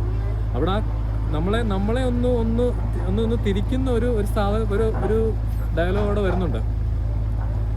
ഇവനെ മയക്കി കിടത്തിയ ശേഷം റൂമിലെത്തുന്ന സഹദേവൻ തെളിവുകളെല്ലാം ഉണ്ടാക്കിയ ശേഷം ജോർജ് കുട്ടിയെ വിളിക്കുന്നു എന്നാണ് പറയുന്നത്. തെളിവുകൾ ഉണ്ടാക്കുന്നു, അതിനുശേഷം ജോർജ് കുട്ടിയെ ഇവിടെ എത്തിക്കണം, അതാണ് ഒരു കടമ്പാന്നാണ് പറയുന്നത്. നേരെ തിരിച്ചാ പറഞ്ഞിരുന്നെങ്കിൽ നമുക്ക് കുറച്ചുകൂടി ഈസി ആയിട്ട് കിട്ടിയാനെ. അവിടെ കയറി വരുന്നു, എന്നിട്ട് ജോർജ് കുട്ടിയെ വിളിക്കുന്നു, എന്നിട്ട് തെളിവുകൾ ഉണ്ടാക്കുന്നു വന്നിട്ട് കുറച്ചുകൂടി ഈസി ആയിട്ട് നമുക്ക് കിട്ടിയാനെ. അപ്പോൾ നമുക്ക് ഇത് രണ്ടും കൂടെ നമ്മൾ കാണുന്ന വിഷ്വലും ഇവർ പറയുന്നതുമായിട്ട് അങ്ങോട്ടും ഇങ്ങോട്ടും തിരിഞ്ഞാണ് കിടക്കുന്നത്. അപ്പോൾ നമുക്ക് ഒരു കൺഫ്യൂഷൻ ഉണ്ടാവാനത്. ഇതിനകത്ത് വേറെ കൺഫ്യൂഷൻ ഒന്നുമില്ല. ഈ പറയുന്ന IG-യുടെ വെർഷൻ നമ്മൾ അതുപോലെ എടുത്തങ്ങ് മാറ്റി വയ്ക്കുക. ശ്രദ്ധിക്കേണ്ടത് കണ്ണടച്ച് പിടിച്ചാൽ മതി അവിടെ. എന്നിട്ട് ജോർജ് കുട്ടിയുടെ അവിടെ ഈ റിസോർട്ടിൽ നടന്ന വിഷ്വൽ എവിടെ തീരുന്നു? കാരണം ആ വിഷ്വൽ ശ്രദ്ധിച്ചാൽ നമുക്ക് മനസ്സിലാകും ഇതെല്ലാം. അപ്പോൾ ജോർജ് കുട്ടിയുടെ ഇവിടെ കാണിക്കാത്ത വെർഷൻ, റിസോർട്ടിലെ വെർഷൻസ് മാത്രം നോക്കുകയാണെന്നുണ്ടെങ്കിൽ ജോർജ് കുട്ടി റൂമിൽ കയറി വരുന്നു, 5 മോളെ എന്ത് പറ്റിയെന്ന് പറഞ്ഞ് വന്ന് നോക്കി. അപ്പോൾ പോലീസിന്റെ ഇത് കേൾക്കുന്നു, പുറത്തിറങ്ങി ഓക്കെ, ആ പോലീസിന്റെ അവിടെ നിൽക്കുന്നു എന്നുള്ള വിഷ്വല് അവിടെ വെച്ചത് തീരുവാണത്. പിന്നെ മോഹൻലാൽ എന്താണ് എക്സാക്ട്ലി നടന്നതെന്നുള്ള മോഹൻലാൽ റിവീൽ ചെയ്യാണ് ആരുടെ അടുത്ത്? അഡ്വക്കേറ്റിന്റെ അടുത്ത്. അത് കാണിക്കുന്ന അവസാനത്തെ ക്ലിപ്പാണ്. അത് ശ്രദ്ധിച്ചാൽ മനസ്സിലാവും ഇതിന്റെ കണ്ടിന്യൂറ്റിയാണ് അത്. അതായത് മോഹൻലാൽ ഈ കെട്ടിപ്പിടിച്ച് നിൽക്കുന്നതിന്റെ ബാക്കിയായിട്ടാണ് നേരെ ബാക്കിയുള്ള സാധനം വരുന്നത്. അപ്പം നേരെ അതിൻ്റെ ഒരു കണ്ടിന്യൂറ്റി കൃത്യമായിട്ട് കിട്ടും. എന്താണ് നടന്നുള്ളത് വ്യക്തമായിട്ട് മനസ്സിലാവും. മറ്റേ സാധനം വരുന്നത് അത് IG-യുടെ വെർഷനാണ്. അതങ്ങ് മാറ്റി നിർത്തിയാൽ മാത്രം മതി, വേറെ കുഴപ്പമില്ല, കൃത്യമായിട്ട് മനസ്സിലാവും. ഇത് എന്തിനാണ് ഡയറക്ടർ ജിത്തു ജോസഫ് ഇങ്ങനെ ചെയ്തു വെച്ചിരിക്കുന്നത്? ചിന്തയല്ല, അവിടെയാണ് നമുക്ക് സസ്പെൻസ്, ടെൻഷൻ ഉണ്ടാവുന്നത്. കാര്യം ഞാൻ ഈ പറഞ്ഞില്ലേ, ഒരു നോൺ ലീനിയർ ആക്കി ഇങ്ങനെ ഒരു നറേഷനിലേക്ക് കൊണ്ടുവരുന്നത് ഇത് ഇമോഷൻസിനെ ബിൽഡപ്പ് ചെയ്യാൻ വേണ്ടിയിട്ടാണ്. ഇങ്ങനെ കാണിക്കുമ്പോൾ നമുക്ക് ഇമോഷൻസ് ആവും. പക്ഷെ ഇത് ലീനിയർ ആയിട്ട് ഈ കഥ പറഞ്ഞു കഴിഞ്ഞാൽ സിദ്ദിഖിന്ന് തുടങ്ങണം. കാര്യം 2 വർഷം മുമ്പേ തുടങ്ങുന്ന കഥയാണ്. ഇപ്പം നമ്മൾ പറഞ്ഞതെല്ലാം പ്രഭാകരൻ്റെ വെർഷനാണ് നമ്മൾ ഈ പറഞ്ഞത്. അപ്പോൾ ഈ ആൾക്കാരെല്ലാം ഇപ്പോൾ കണ്ടവരെല്ലാവരും പറയുന്നുണ്ട് ഒന്നുമില്ല, ജോർജ് കുട്ടിയുടെ ഭാഗത്തൊന്നും ഒന്നുമില്ല. ജോർജ് കുട്ടി എന്താണെന്നുള്ളതിൻ്റെ ഏറ്റവും വലിയ തെളിവാണ് നമ്മൾ തുടക്കം കാണുന്ന സിനിമയുടെ, ജോർജ് കുട്ടി കഥ എഴുതി നിർമ്മിച്ച സിനിമയുടെ ക്ലൈമാക്സ് എന്ന് പറയുന്നതാണ് ഈ സിനിമയുടെ ക്ലൈമാക്സ്. എന്ന് വെച്ചാൽ ജോർജ് കുട്ടിക്ക് ഓൾറെഡി അറിയാം എന്താണ് സംഭവിക്കാൻ പോകുന്നതെന്ന്. ജോർജ് കുട്ടി പ്രിപ്പയർഡ് ആയിരുന്നോ അല്ലെന്ന് ചോദിച്ചു കഴിഞ്ഞാൽ അതിൻ്റെ ഉത്തരം പ്രിപ്പയർഡ് ആയിരുന്നു, ഓൾവേസ് പ്രിപ്പയർഡ് ആണ്. എന്താ കാര്യം എന്നറിയാമോ? ജോർജ് കുട്ടി എന്തിനാണ് ഈ സിനിമ ചെയ്യുന്നത്? ജോർജ് കുട്ടി സിനിമ ചെയ്യുന്നതെന്ന് വെച്ചാൽ കാശ് ഉണ്ടാക്കാൻ വേണ്ടിയിട്ട് തന്നെയാണ്. കാര്യം പുള്ളിയുടെ സിനിമ വൻ വിജയത്തിലേക്ക് പോകുമ്പോഴും പുള്ളി ബിസിനസ് ഓപ്പർച്യൂണിറ്റീസ് വരുമ്പോഴും പുള്ളി പറയുന്നത് എന്താ, നമ്മൾ അങ്ങോട്ട് ചെല്ലണ്ട, ഇങ്ങോട്ട് വരട്ടെ, അപ്പോൾ നമ്മളിത് പിടിച്ചു വെക്കും, ഇപ്പം റിലീസ് കൊടുക്കണ്ട, പിടിച്ചു വെക്കുമ്പോൾ ഇതിൻ്റെ കാശ് കൂടും എന്നുള്ളതാണ്. ജോർജ് കുട്ടിക്ക് കാശ് ഉണ്ടാക്കാനുള്ള ലക്ഷ്യമൊന്നും ഉണ്ടെന്നുണ്ടെങ്കിൽ പുള്ളിക്ക് അടുത്തൊരു പടം ചെയ്യാനായിട്ട് ഓഫർ അവിടെ നിന്ന് തന്നെ കിട്ടുന്നുണ്ട്. ഡയറക്ടർ തന്നെ തയ്യാറാണ് അടുത്ത പുതിയ പടം വെച്ച് ചെയ്യാൻ വേണ്ടി. അപ്പോൾ പുള്ളി പറയുന്നുണ്ട് എനിക്കൊന്ന് ആലോചിക്കണം. ഇതും പോരാഞ്ഞിട്ട് അപ്പം ഞാൻ പറയുന്നു ജോർജ് കുട്ടിക്ക് അടുത്ത പടം പിടിക്കാനുള്ള പ്ലാൻ ഇല്ല. ജോർജ് കുട്ടി ഉദ്ദേശിച്ചിരിക്കുന്നത് 5 വർഷം താൻ പോവുകയാണ്, താനിത് ഓക്കെ ഈ കേസ് എവിടെങ്കിലും എന്നെങ്കിലും ഒരിക്കൽ ഈ കേസ് ഇന്നോ നാളെയോ അല്ലെ എപ്പോഴെങ്കിലും പിടിച്ചു കഴിഞ്ഞാൽ താൻ ഇതുപോലെ അവസാനം സറണ്ടർ ചെയ്യേണ്ടി വരും. അവസാനം താൻ പെടും. അതായത് ഈ പത്രത്തിലേക്കുള്ള ലിങ്കോ ആരെങ്കിലുമായിട്ട് എങ്ങനെയെങ്കിലുമൊക്കെ വന്നു കഴിഞ്ഞാൽ അവസാനം താൻ, അല്ലെങ്കിൽ ഇതിനെല്ലാം സാക്ഷി ഉണ്ടായിരുന്നു നോക്കി എവിടെയെങ്കിലും ഈ പുതിയ ആരെങ്കിലും കണ്ടെന്ന് വിചാരിക്കുക താൻ പണ്ട് ചെയ്തതൊക്കെ, അങ്ങനെ വന്നാൽ തന്നെ ഞാൻ സറണ്ടർ ചെയ്യും. ഞാൻ സറണ്ടർ ചെയ്ത് കഴിഞ്ഞാൽ എൻ്റെ ഫാമിലിക്ക് 5 കൊല്ലം സർവൈവ് ചെയ്യണം. എൻ്റെ അത് എത്രയാണ് ശിക്ഷാവിധി കിട്ടുന്ന ആ കാലഘട്ടം സർവൈവ് ചെയ്യാനുള്ള പണം സമാഹരിക്കലായിരുന്നു പുള്ളിയുടെ സിനിമ പിടുത്തം. കാരണം പുള്ളിക്ക് ഒരു സിനിമ പിടിക്കാനുള്ള പദ്ധതി ഉണ്ടായിരുന്നുള്ളൂ, അത് വെച്ച് കാശുണ്ടാക്കണം എന്നുള്ളത്. ഈ വീട്ടിൽ ശ്രദ്ധിച്ചാൽ അറിയാം, ജോർജ് കുട്ടിക്ക് മാത്രമാണ് വരുമാനമുള്ളത്. റാണി വീട്ടമ്മയാണ്, മറ്റുള്ളവരൊന്നും ആയിട്ടില്ല, പിള്ളേരായിട്ടില്ല. അപ്പോൾ ഇതാണ് പുള്ളിയുടെ ആക്ച്വൽ പ്ലാൻ എന്ന് പറയുന്നത്, ഇത് നടത്തുക എന്നുള്ളതായിരുന്നു. അതിനിടയ്ക്ക് വന്ന ഒരു കേറിയ പുള്ളി പ്രതീക്ഷിക്കാത്തൊരു എലമെന്റ് മാത്രമാണ് ഈ നടന്ന കഥ എന്ന് പറയുന്നത്. ബാക്കിയെല്ലാം പുള്ളി എക്സ്പെക്ട് ചെയ്തിരുന്നതാണ്. അപ്പൊ ഞാൻ ഈ പറഞ്ഞത് പുള്ളിക്ക് വേറെ പടം പഠിക്കാൻ പ്ലാൻ ഇല്ലായിരുന്നു എന്നുള്ളതിന്റെ വേറെ തെളിവാണ്. രാജന്റെ വീട്ടിൽ നിന്ന് തിരിച്ചു വന്നിട്ട് ജോർജ് കുട്ടി വളരെ ഡെസ്പായിരിക്കുമ്പോൾ, കുറ്റബോധത്തോടുകൂടി ഇരിക്കുമ്പോഴത്തേക്കും അതിനകത്തുനിന്നൊരു ചേഞ്ച് ഉണ്ടാക്കാൻ വേണ്ടിയിട്ട് ഒന്ന് ശ്രദ്ധ തിരിക്കാൻ വേണ്ടിയിട്ട് റാണി പറയുന്ന ഒരു കാര്യമുണ്ട്. ഒരു സിനിമ പിടിച്ചുകൊണ്ട് ഇപ്പം ഒരു സമാധാനവും ഇല്ല, തിരക്കഥാകൃത്തുക്കളുടെ തിരക്കാണ് ഇവിടെ നിന്ന്. ഇവർക്കൊന്നും പറഞ്ഞാൽ മനസ്സിലാവില്ല നമ്മൾ ഇനി സിനിമ ചെയ്യുന്നില്ലെന്ന്. എന്ന് വെച്ചാൽ ഇവരൊരു സിനിമ ചെയ്യുന്നുള്ളൂ, അതിന്റെ ഉദ്ദേശം പണം ഉണ്ടാക്കുക എന്നുള്ളത് തന്നെയാണ്. പിന്നെ നാട്ടിൽ നിന്ന് താൻ പ്രതീക്ഷിക്കാത്ത ത്രെറ്റ് വരുന്നു. കാര്യം നാട്ടിലും ആരും മകളും സേഫ് അല്ല, നമ്മുടെ ഫാമിലിക്ക് ഒരു ത്രെറ്റ് ഉണ്ട് എന്നുള്ള രീതിയിലേക്ക് വരുമ്പോഴാണ് പുള്ളി തയ്യാറാകുന്നത്. അത് മാത്രമല്ല, പുള്ളിക്ക് ഏകദേശം മനസ്സിലാകുന്നു പോലീസും എല്ലാം തന്റെ പുറകെ ഉണ്ടെന്ന് മനസ്സിലാകുമ്പോഴത്തേക്കാണ് പുള്ളി മക്കളോട് പറയുന്നത്, മോളെ നീ സിംഗപ്പൂർ വെക്കോ, മോളെ നീ ഗൾഫിന് വെക്കോ എന്ന് പറയുന്ന രീതിയിലേക്ക് പുള്ളി എത്തുന്നതാണ്. റാണി എങ്ങോട്ട് പോകും? റാണിയുടെ വീട്ടിലേക്ക് പോകും. ഇനി ഈ ക്ലൈമാക്സിലേക്ക് വരുമ്പോൾ പിന്നെ ഒരു സംശയം ഉണ്ടാകുന്ന, ജോർജ് ബ്രില്യൻസിനെ ചോദ്യം ചെയ്യുന്ന വേറൊരു സംശയം കൂടെ ഉണ്ട്. പുള്ളി പോകുന്ന വഴിക്കാണല്ലോ പുള്ളിക്ക് ഇതെല്ലാം കിട്ടുന്നത്, ഈ തെളിവുകളൊക്കെ വന്നിട്ടുണ്ടെന്നുള്ളത്. അപ്പൊ ഈ 10 മിനിറ്റ് ദൂരത്തുള്ള റിസോർട്ടിലേക്ക് ജോർജ് കുട്ടി പോകുന്ന വഴിക്കാണ് ജോർജ് കുട്ടിക്ക് റിഫ്ലക്സ് പോലെ ഒരു കാര്യം ഓർമ്മ വരുന്നത്. കാര്യം പുള്ളി പണ്ട് കണ്ട പോലെ സിനിമകളുടെ പല കാര്യങ്ങളും പുള്ളിയുടെ മനസ്സിലേക്ക് വിഷ്വൽസ് വരുവാണ്. സഹദേവന് കൊന്നിട്ട് പോയാൽ പോരെ. അപ്പൊ ജോർജ് കുട്ടി എന്താ വിചാരിക്കുന്നത്? കൊന്നു കാണും, അവരെ കൊന്നു കാണും, എക്സ്ട്രീം ലെവലിൽ അങ്ങ് കൊന്നു കാണും, അത്ര വരെ മാക്സിമം പോയി കഴിഞ്ഞാല്. തന്നെ എന്തിനാ ഇത് വിളിച്ചറിയിച്ചത്? അപ്പൊ എന്തോ ഉദ്ദേശമുണ്ട്. അപ്പോഴാണ് പുള്ളിക്ക് തോന്നുന്നത് തെളിവ് എന്തോ ഉണ്ടാക്കിയിട്ടാണ് തന്നെ ട്രാപ്പിലാണ് വിളിക്കുന്നത് എന്നുള്ള കാര്യം. പക്ഷെ എന്താണ് പ്ലാൻ എന്ന് പുള്ളിക്ക് എപ്പോഴും അറിയത്തില്ല. പുള്ളിയെ സംബന്ധിച്ചുള്ള അവരാ ഇങ്ങനെ അതൊന്നും അറിയത്തില്ല, ഒന്നും അറിയത്തില്ല. സഹദേവൻ തന്റെ വീട്ടിലുണ്ട്, തന്റെ മുറിയിലുണ്ടെന്നുള്ള മാത്രമേ, ഈ മകളുടെ മുറിയിലുണ്ടെന്ന് മാത്രമേ ഊഹിക്കുന്നുള്ളൂ. അപ്പോഴാണ് ഈ കുഴിയുടെ കാര്യം ഓർമ്മ വരുന്നത്. സഹദേവനെ കണക്ട് ചെയ്യുമ്പോഴാണ് സഹദേവൻ ഓൾറെഡി എടുത്തു വെച്ചിരിക്കുന്ന കുഴിയുടെ കാര്യം ഓർമ്മ വരുന്നത്. അപ്പൊ ജോർജ് കുട്ടി പറഞ്ഞാൽ എന്ത് ചെയ്യുന്നു? നേരെ അടുത്ത ആവശ്യം ജോസിനെ വിളിച്ചിട്ട് പറയുന്നു, എടാ ജോസ് നീ പെട്ടെന്ന് വീട്ടിൽ പോയി നിൽക്കി, സഹദേവൻ വരുവാണെങ്കിൽ നീ പുറകെ ഉണ്ടാവണമെന്ന് പറയുന്നു. എന്നിട്ട് അടുത്ത നേരെ വിളിക്കുന്നത് തന്റെ അളിയൻ രാജേഷിനെ വിളിക്കുന്നത്. രാജേഷിനോട് എന്താ പറഞ്ഞിരിക്കുന്നത്? എടാ പറമ്പിൽ കള്ളം കയറി, നമ്മുടെ പറമ്പിൽ കള്ളം കയറിയോണ്ട് നീ ആൾക്കാരെ കൂട്ടി പെട്ടെന്ന് അവിടെ കയറി നോക്കാനായിട്ട്. ഓക്കെ, അപ്പൊ പെട്ടെന്നൊരു സംശയം വരും. ഈ നമ്മള് മനസ്സിലാക്കിയിരിക്കുന്ന രാജേഷ് അല്ലെ റാണിയുടെ ആങ്ങളെ താമസിക്കുന്ന റാണിയുടെ വീട്ടില, അവിടുന്ന് ഇത്രയും പെട്ടെന്ന് ഇവിടെ വീട്ടിൽ എത്തുവോ? അല്ല. ഈ കോള് വരുമ്പോഴത്തേക്ക് വീട് കാണിക്കുന്ന ജോർജ് കുട്ടിയുടെ വീട് തന്നെയാണ്. രാജേഷ് ആ വീട്ടിൽ തന്നെ ഉണ്ട്, കാരണം അത് കല്യാണ വീടാണ്. അന്ന് അവരവിടെ തന്നെ ഉണ്ട്. റാണിയുടെ ആങ്ങളല്ലേ, അവരവിടെ പോകാനായിട്ട് അവരവിടെ തന്നെ ഉണ്ട്. അതുകൊണ്ട് പുള്ളി പുറത്തിറങ്ങിയിട്ട് ഉടനെ കള്ളം എന്ന് വിളിച്ചു പറഞ്ഞാൽ അപ്പുറത്തുള്ള ആൾക്കാർ ഓടി വരും അപ്പൊ തന്നെ, അല്ലേ? കാരണം പ്രത്യേകിച്ച് ജോർജ് കുട്ടിയുടെ വീട്ടിൽ അപ്പൊ തന്നെ വരും. കാരണം ഓൾറെഡി ഇങ്ങനെ സംഭവങ്ങൾ പണ്ട് നടന്നിട്ടുള്ളതാണ്. അപ്പൊ ആൾക്കാർ അപ്പൊ തന്നെ ഓടി വരും. അവിടെ എത്തുന്ന സഹദേവന്റെ പ്ലാൻ തെറ്റുന്നു. ഇപ്പൊ സഹദേവന്റെ ആക്ച്വൽ പ്ലാൻ എന്താ ഇനി അത് നടന്നത്? സഹദേവന്റെ പ്ലാൻ എന്തായിരുന്നു? സഹദേവൻ ഇങ്ങോട്ട് വരുന്ന വഴി, സഹദേവനെ പറ്റി അഭിരായ്ക്ക് എന്താ അറിയാവുന്നത്? ഇവിടെ സഹദേവൻ ഈ മുറി വന്ന് തെളിവുകൾ ഉണ്ടാക്കിയിട്ട് സഹദേവൻ തന്നെ നേരെ രാമേശ്വരത്താക്കാൻ പോകുന്ന. അപ്പം അവരെ പോകേണ്ട റൂട്ടുണ്ട്, അവരെ കൊണ്ട് പോകേണ്ട റൂട്ടിൽ നിന്ന് മാറുമ്പോഴത്തേക്കാണ് അവരെ ചോദിക്കുന്നത്, അല്ല നമുക്ക് അങ്ങോട്ടല്ലേ പോകേണ്ടത്, അല്ല ഇത് ഷോർട്ട് കട്ടാണ്. കാര്യം അവന്റെ പ്ലാൻ ഇവനെ തട്ടിക്കളഞ്ഞിട്ട് അവിടെ തട്ടുക എന്നുള്ളതാണ് പുള്ളിയുടെ ഉദ്ദേശം, അങ്ങനെ പോകുന്നത്. പക്ഷെ ഈ വീടിന്റെ അവിടെ എത്തുമ്പോഴത്തേക്കും ജോർജ് കുട്ടിയുടെ പ്രവർത്തികൾ മൂലം ഇവന്റെ സഹദേവന്റെ പ്ലാനുകളെല്ലാം തെറ്റി. സഹദേവൻ തന്നെ പാനിക്കായിട്ട് സഹദേവൻ തന്റെ വീട്ടിലോട്ട് പോകുന്നു. അപ്പോഴും അവിടെ ചെന്ന് ജോർജ് കുട്ടി ഈ പറയുന്ന പോലെ കാര്യങ്ങൾ അവിടെ ചെന്ന് കത്തിയും റൂമിനകത്ത് കയറി ചെന്ന്. അപ്പം എന്താ നേരത്തെ സംഭവിച്ചെന്താ? ഈ പറയുന്ന പോലെ ജോർജ് കുട്ടിയെ ഫോൺ വിളിക്കുന്നു. അപ്പൊ അവരെ കയറി വരുമ്പോൾ ഫോൺ കോൾ കട്ടാവുന്നു. സാധനങ്ങൾ മറിഞ്ഞു വീണുന്നേ ഉള്ളൂ, 5 ഉണർന്നിട്ടില്ല. 5 ഇതില്ല, മയക്കുമരുന്നിന്റെ എഫക്റ്റിൽ കിടക്കുവാണ് അവിടെ. ഇവര് പിന്നീട് അത് വിഷ്വലി കാണിക്കുന്നുണ്ട്. പിന്നീട് ഇവര് തെളിവുകൾ ഉണ്ടാക്കുന്നു. അതിനുശേഷം ഇവരവിടുന്ന് ഇറങ്ങിപ്പോരുന്നു. അപ്പൊ മറുമരുന്ന് മണപ്പിച്ചിട്ടാണ് ഇറങ്ങിപ്പോരുന്നത് അവിടുന്ന്, ഉണരാനുള്ള മരുന്ന് മണപ്പിച്ചിട്ട്. സ്വാഭാവികമായിട്ടും ഒരു 5 മിനിറ്റ് കഴിയുമ്പോഴത്തേക്ക് ഈ മരുന്നിന്റെ എഫക്റ്റിൽ 5 ഉണരുന്നു. ബ്ലഡ് കണ്ട് പാനിക്കാവുന്ന സമയത്താണ് ജോർജ് കുട്ടി എത്തുന്നത്. ഉടനെ ഇപ്പോൾ ഓടിപ്പോയി കഥക് തുറന്നു കൊടുക്കുന്നു. ജോർജ് കുട്ടി അകത്ത് എന്ത് പറ്റിയ മോളെ, അവരെ എവിടെയെന്ന് ചോദിക്കുമ്പോൾ കത്തി സാധനം ഇതെല്ലാം ചോരെല്ലാം കിടക്കുന്നു.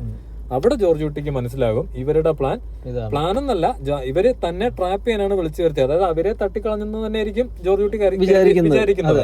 കാര്യം ഇവൻ അവരുടെ പാർട്ടിയാണെന്ന് ജോർജ് കുട്ടിക്ക് അറിയത്തില്ല. അപ്പൊ സ്വാഭാവികമായിട്ടും അവരെന്ത് ചെയ്യും, ഒപ്പോസ് ചെയ്ത് കാണും. അപ്പോ ഇവൻ തട്ടിക്കാണും. ആരാ? മകള് ചെയ്യത്തില്ലെന്നറിയാം. സഹദേവൻ തട്ടിയിട്ടുണ്ട്, അതിന്റെ ചോരയാണ്, തെളിവ് ഇവളുടെ പേരിൽ ഉണ്ടാക്കി വെച്ചിട്ടാ പോയിരിക്കുന്നത്. ഞാനിപ്പോ ഇവിടെ വന്നു, ഇനി പോലീസ്, അപ്പൊ പോലീസ് ജീപ്പിന്റെ സൗണ്ട് കേൾക്കുന്നു. ഞാൻ വരുന്നത് പെടുമെന്ന് മനസ്സിലാകുമ്പോൾ ജോർജ് കുട്ടി എന്ത് ചെയ്യുന്നു, അപ്പൊ തന്നെ ആ കടന്ന കത്തിയെടുത്ത് ഇവക്കെട്ടും പൂളി അങ്ങ് വിടുന്നു. അതായത് ഇവര് ഇരയാക്കാനിരുന്നതിനെ വിക്ടിമാക്കി മാറ്റും പുള്ളി. നേരെ ഇവളെയാണല്ലോ ട്രാപ്പ് ചെയ്യാൻ ഇരുന്നിരുന്നത്. അത് നേരെ പുള്ളി തിരിച്ചാക്കിയിട്ട് ഇവരവിടുന്ന് പോലീസ് വരുമ്പോ പറയുന്നത് എന്നെ പുള്ളി ഇതെല്ലാം ആക്കിയിട്ട് നേരെ പറഞ്ഞു മോളെ ഹോസ്പിറ്റലിൽ ചെന്നിട്ട് കണ്ണു തുറന്നാമെന്ന് പറഞ്ഞ് പുള്ളി ചാടി ഇറങ്ങുന്നു. പോലീസ് വരുമ്പോ കാണുന്നത് എന്താ, പിന്നെ അങ്ങോട്ട് കയറിയല്ല, പിന്നെ നമ്മൾ കാണുന്ന.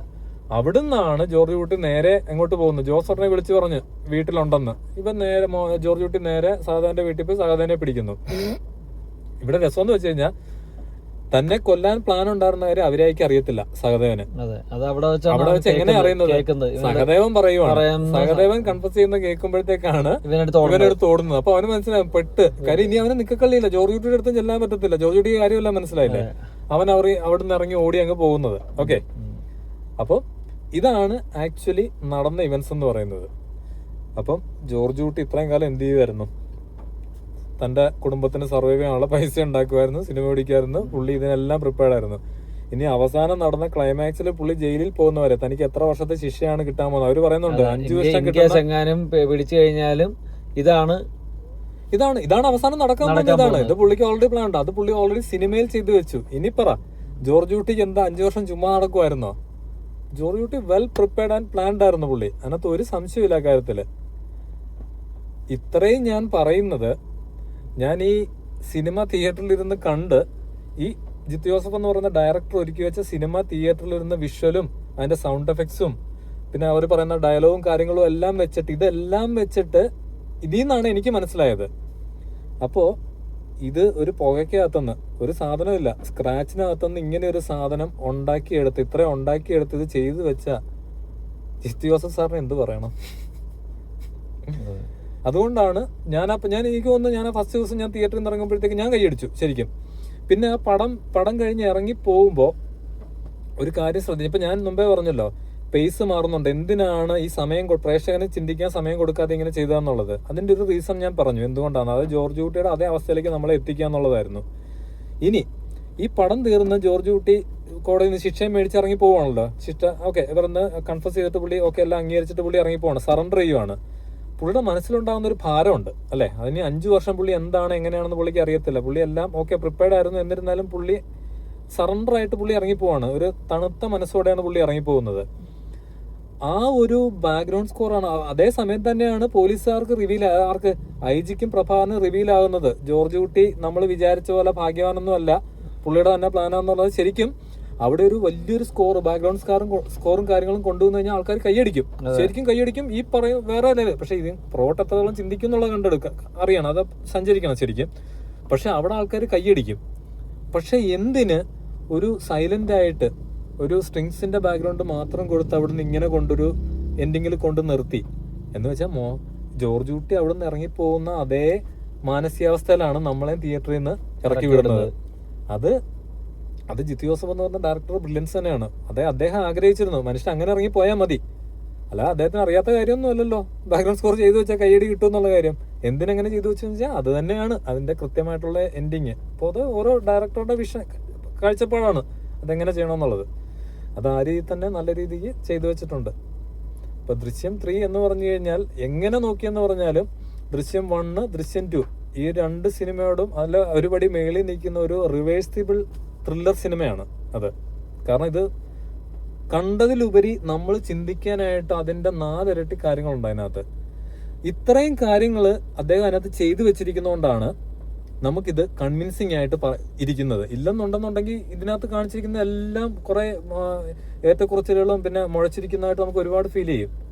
പക്ഷെ ഒരു ക്യാരക്ടറിനെ ബിൽഡ് ചെയ്തപ്പോൾ ഒരു പ്രഭാകരനെ കൊണ്ടുവന്നു, പ്രഭാകരന് എത്രത്തോളം ഡെഫിനിഷനാണ് കൊടുത്തിരിക്കുന്നത്, എത്രത്തോളം ഡെപ്താണ് ആ ക്യാരക്ടറിന് വരുന്നത്.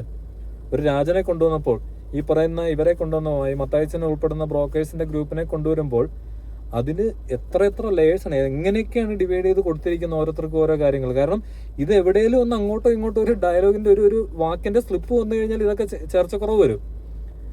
ഇതൊന്നും തോന്നാതെ ഇങ്ങനെ നമുക്ക് ഇത് എക്സ്ട്രാക്ട് ചെയ്തെടുക്കാൻ പറ്റുന്ന രീതിയിൽ ഇത് ചെയ്തു വെച്ചത് ഒന്നും പറയാനില്ല. വൻ പടം തന്നെ.